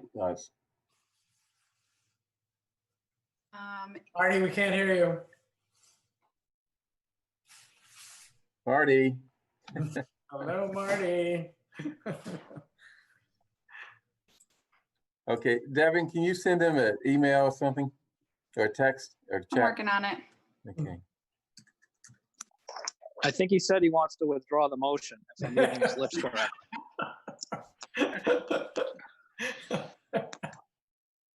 So I have a question. I guess I was under the impression that when we put together the committee to look at surveillance, that this. Oh, okay, he's back.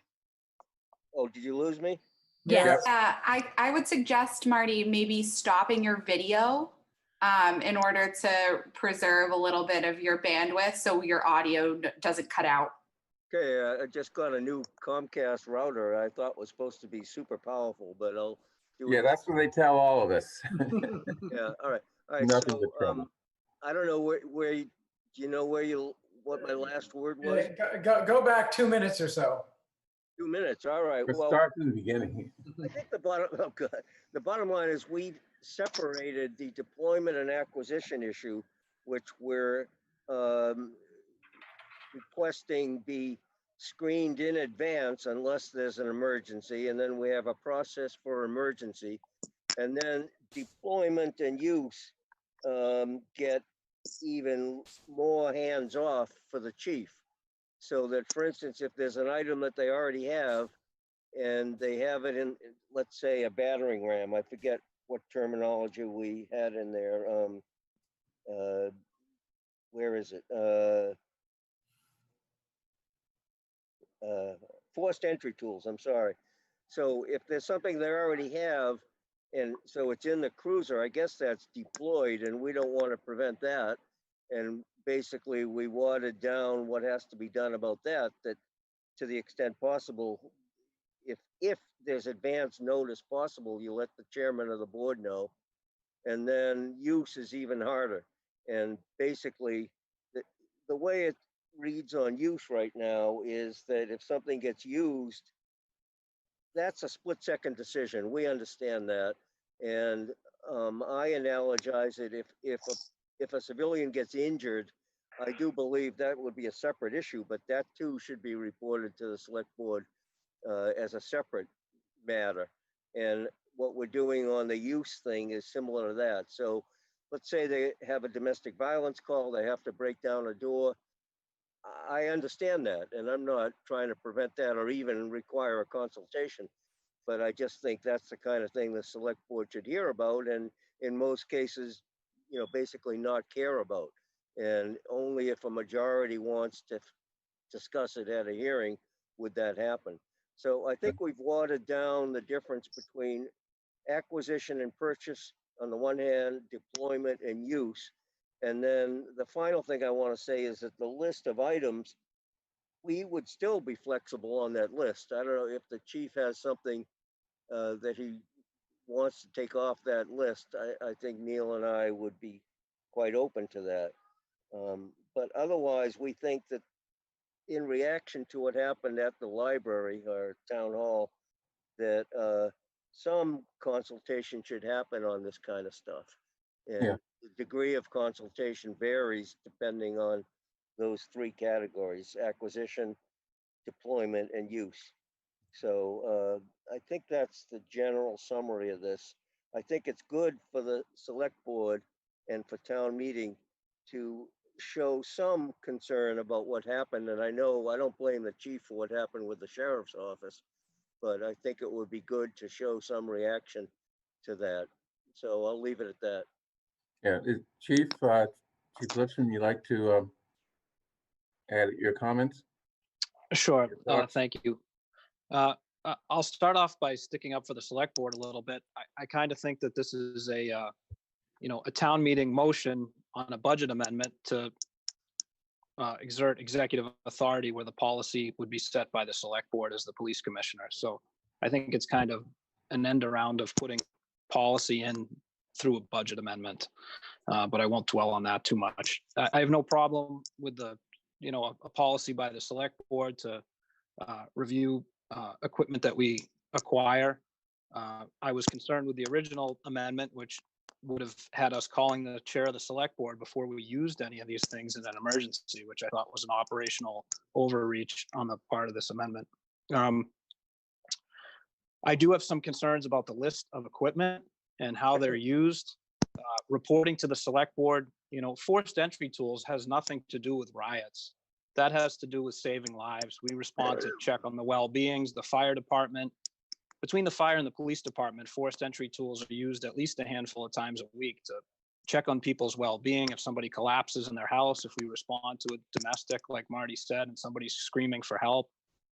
So that's a pretty common tool, and I can't even imagine a scenario would be used during a riot. So gas masks are also an officer safety tool. That's something you might use if there's an ammonia leak up at Lars Anderson in the Zamboni room, which has happened twice. If a tanker truck overturns, like some of these things are just unnecessary on there. Tactical goggles, we're using tactical goggles as a result of the COVID to respond to high risk locations. So reporting to the board on each of these uses seems cumbersome and outside the bounds of what Marty and Neil are trying to do, which I think is exert some authority over what we acquire and why we acquire it, and some foresight if we're going to deploy something to control a riot. We don't have a riot control unit in the Brookline Police Department. We have a limited number of helmets, batons, and shields. That's really a fraction of our officers.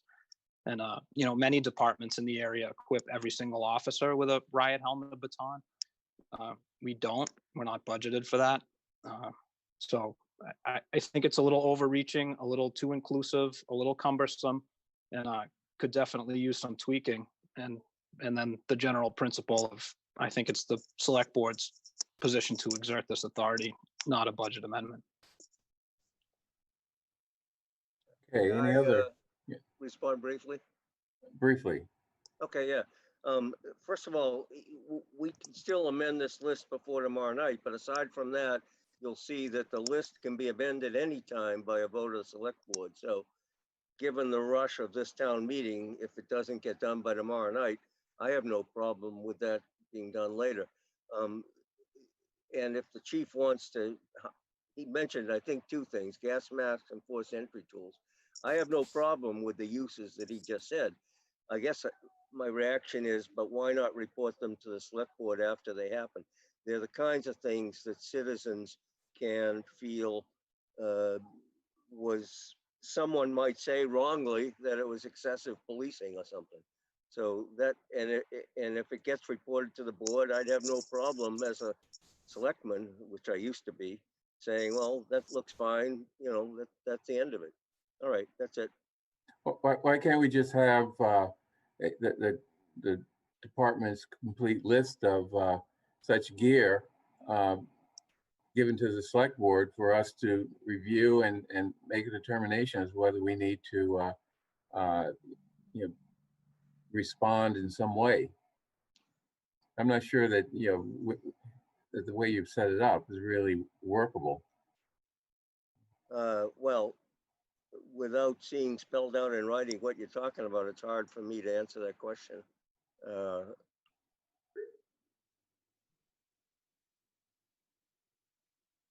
I'll just say, just my reflection Marty, is, oh, go ahead, Chief. Sorry.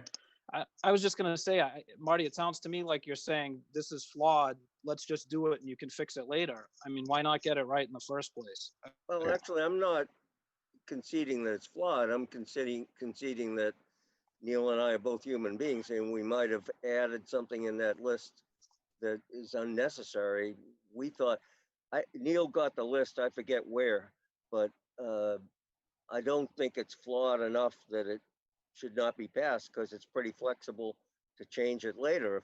If it's the list is the issue, that's easy. That can be done either by tomorrow night or later. What Bernard was talking about was a little more esoteric to me, that would need a rewrite and I don't even know if Sandy would want it at this point, but I can't agree to something I haven't seen. Yeah. I guess the idea of riot gear is just so broad that I just don't see, how that's an appropriate thing to have town meeting, act on in a budget amendment.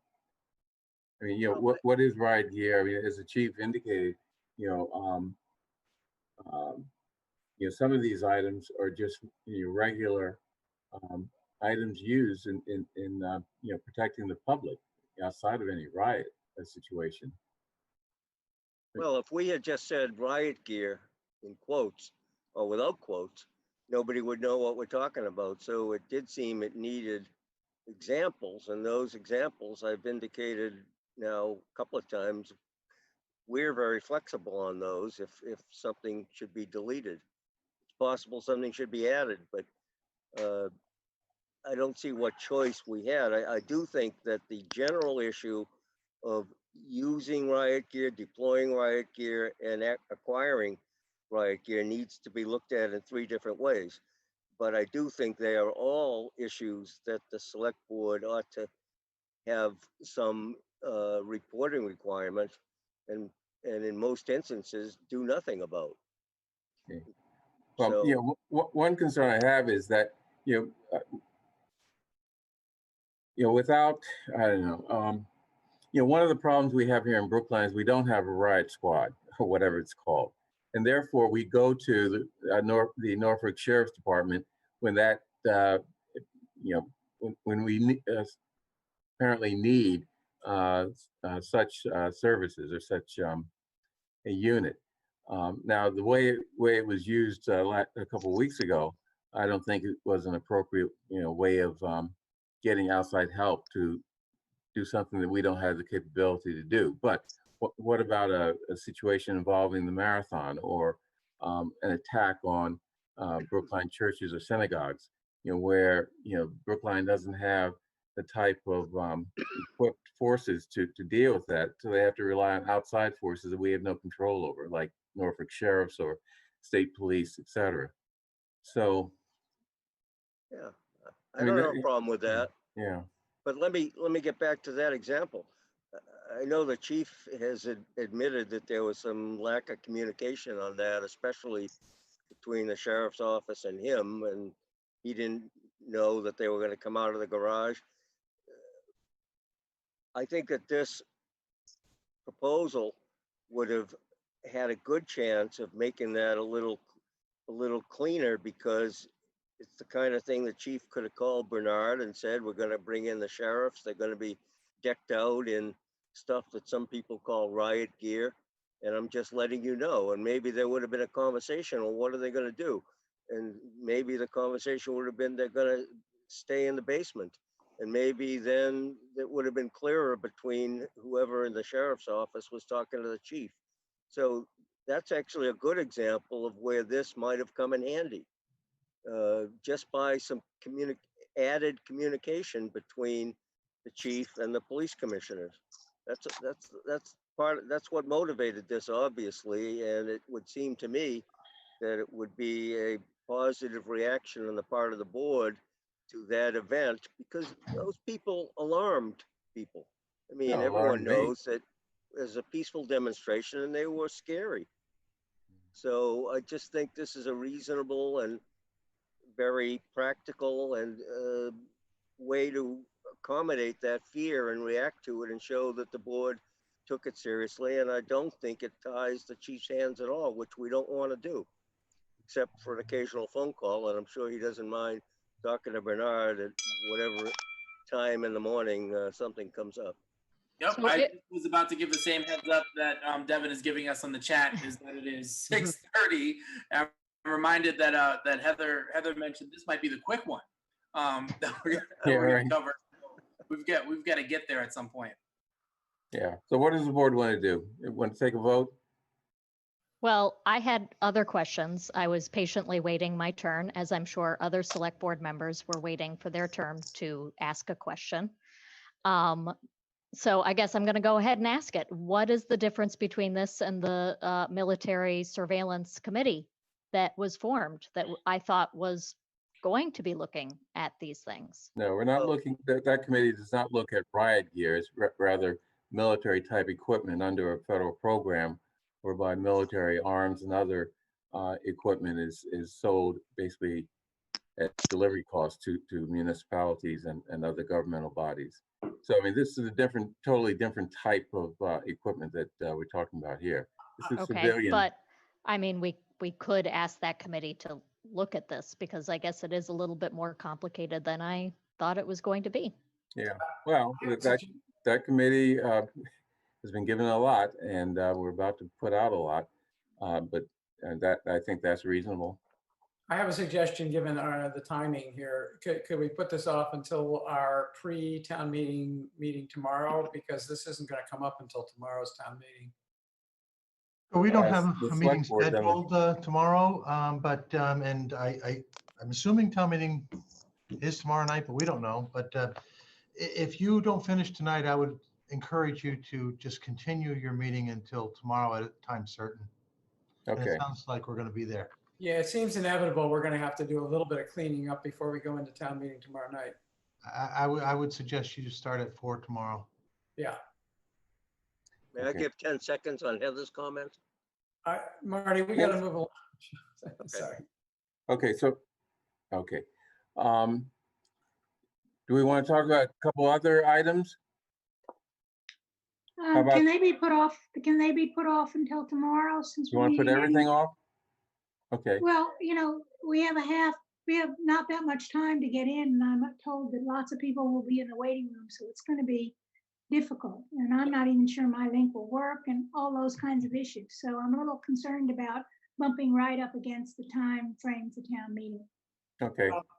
Bernard, I just want to say to Nancy and to the other members of the board, if we could take up the position that is being advocated for joint measure by the advisory committee and the select board as to the budget for the police line item, that is one that a lot of people are going to want some guidance on, and it would be beneficial if by tomorrow morning we were able to say the select board will be recommending X on that major issue that could come up tomorrow night.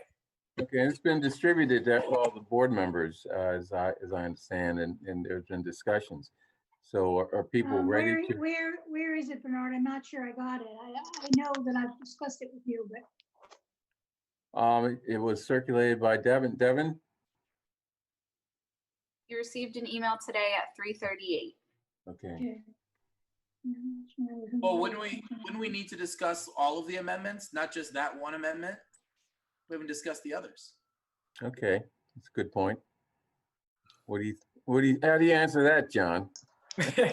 Well, under circumstances where we didn't have this clock ticking, I would say absolutely yes. However, if it comes down to the order in which we take them, if we took this one initially, which we think is going to be the select board's recommendation, it kind of answers the question as to our position on the other two.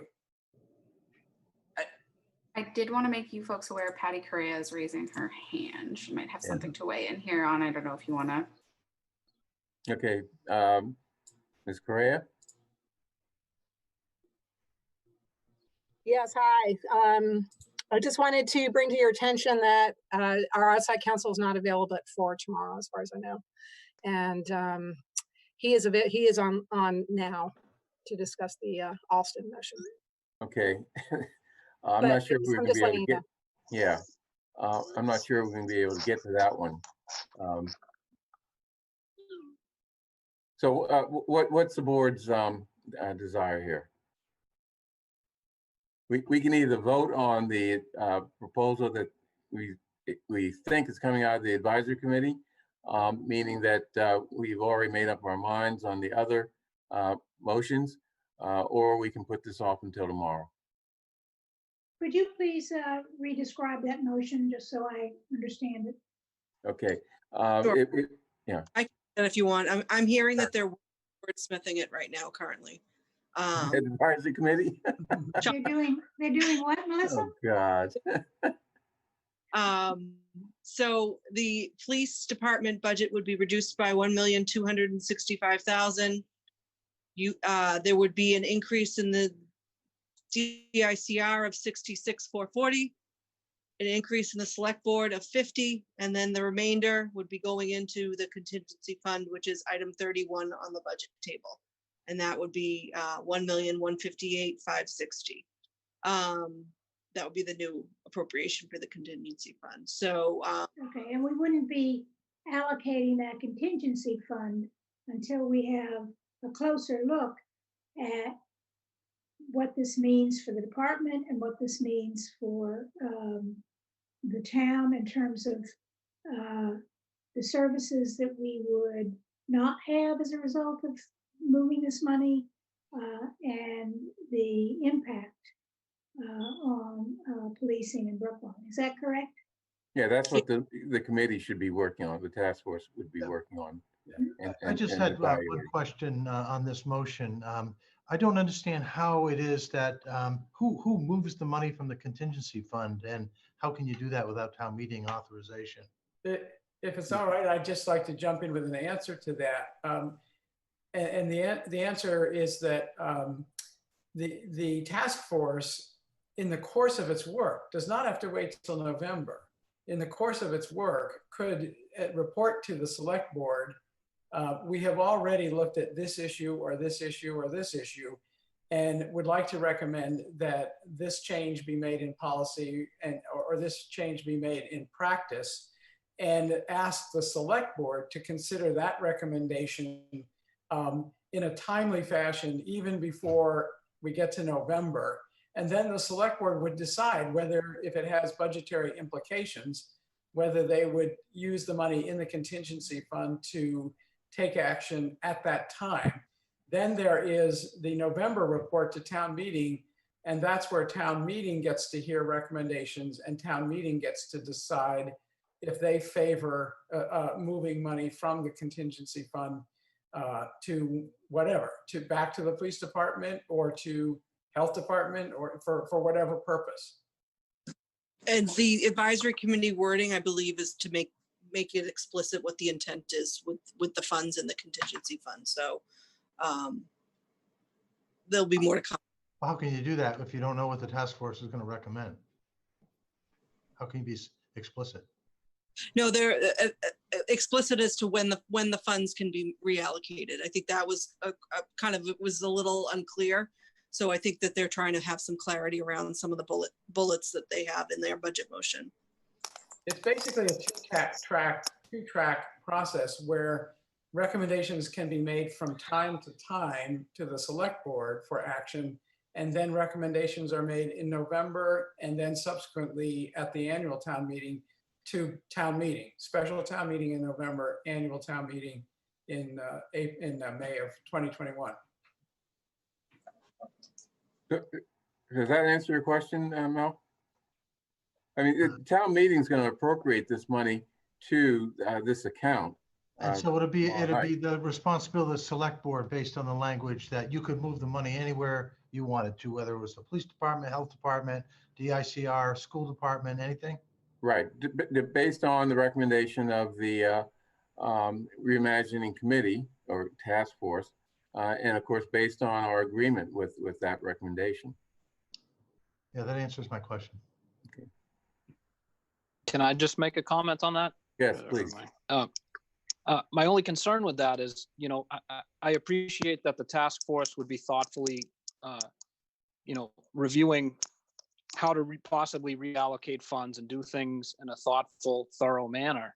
But if you take these funds away July 1st, we're going to have to act in the police department as if the cuts are already made, not knowing what's going to happen down the road. Because if we don't make the cuts beginning July 1st and we wait until November, then the impact would basically be double. And, if we didn't lay people off now, we'd be laying twice as many people off later because we'd only have half a year's budget to deal with and the same funds. It in essence has the same impact on us, whether you make the cut now I understand the thought process goes into it, but the impact on police services would have to be immediate. Right, okay. Well- So I think that's what the issue that we were trying to deal with is making the disbursement of this money some more rational than just giving out money to various departments. The issue that you're concerned about is the initial taking money away from your department and the effect that has. And I think that means that you're going to have to explain to the town meeting what precisely would be the effect of loss of this money from the department. And if I may, the chief makes a very good point, but what we're facing at town meeting. All right, so I guess we're not on tonight after all that. Patty, you're going to have to unmute, please. Mute yourself. I think I think Andy needs to tell you right now, because you're taking the position. So I agree with him. I think we cannot assume that money's coming back to the police department. How else are you going to cut $1.2 million other than layoffs? Well, what I was about to say, if I may, is that there are going to be votes taken. There's going to be votes taken on Deborah Brown's motion. There's going to be a vote taken on Scott Ananian's motion. If we do not include this as an option, then the only remaining option will be after, let's say Deborah Brown's motion fails, and I'm just being hypothetical, and now it's Scott Ananian's motion. If there isn't an alternative that includes the contingency fund and Scott Ananian's motion passes, it's over. And all that money is dispersed and it isn't coming back to the police department no matter what. This offers an option, and if people don't want to take the third option, if Scott's motion fails, they can reject the third option and go back to the money that is in the advisory committee budget. And no money will be taken out of the police. But if this option isn't there, people are basically going to face either Scott Ananian's motion or no money taken out of the police department budget. And I fear, I personally fear that they would tie up all the money via the Scott Ananian motion. Or the Deborah Brown motion. Yeah, or the Deborah Brown. I think that's out of the. Well, what really concerns me is, I can support a reimagining of the police department. I can support, but I want to understand what the cuts mean. Do they mean that the DARE program won't exist anymore? Do they, that's the program in the schools. Does these cuts mean that we won't have the level of a domestic violence unit that we've had in the past? Do these cuts mean that we won't have attention to the issues in North Brookline, which have to do with noise? I mean, the police department has done a magnificent job in that respect. And we worked hard with the North Brookline Neighborhood Association to get that huge problem under control. And it happened and the police have been very involved in that. What does that suffer? I mean, what are the things in terms of our quality of life in Brookline that suffer? Because you have to know what it is you're cutting before you cut. Yeah. I don't agree. Select Board Member Heller. Pardon? Select Board Member Heller, the answer to all three of your questions is yes. The officers in the schools get pulled out. The noise response, the loud party cars don't happen. We still respond to the 911 calls, but it takes longer and we don't provide the level of service that we have. All of those things are affected by this. And our domestic violence advocate is gone. Yeah. So tomorrow we're going to adjourn until 4 o'clock tomorrow. That's what I propose. May I just say, Bernard, before you do that, is just that those are all choices, and after this, whatever this budget looks like, those are choices that I would think that this board would want to engage with the chief and the town administrator on determining what those choices should be. I don't know that those choices should need to be set in stone right now in terms of what gets cut. I would like to think the select board has an opportunity to engage with the chief on this, and that we wouldn't be left out in the cold. Yeah, that's true. So I'd like the chief to be ready to brief this body tomorrow when we continue this meeting. we don't, of course, don't have time to do it now because town meeting's about to open. But that is an important thing to bring to our attention as well as to the attention of town meeting. We'll see whether they listen. So Devin, what do we do? I'm adjourning the meeting until 4 o'clock tomorrow morning or tomorrow afternoon. That would be an early wake up call. Yeah, right, especially for me. Mr. Kleckner, I would just use the word recess. I would say okay. Recess to tomorrow afternoon at 4 p.m. Okay, so I move that we recess until tomorrow afternoon at 4 p.m. To continue this discussion and discussion of other items on the budget. All in favor, Ms. Heller? Aye. Ms. Hamilton? Aye. Mr. Fernandez? Aye. Mr. Van Scoyer? Aye. Chair votes aye. Okay, let's try to get into town meeting. Thank you, Chief. Thank you, Marty. Right. Okay.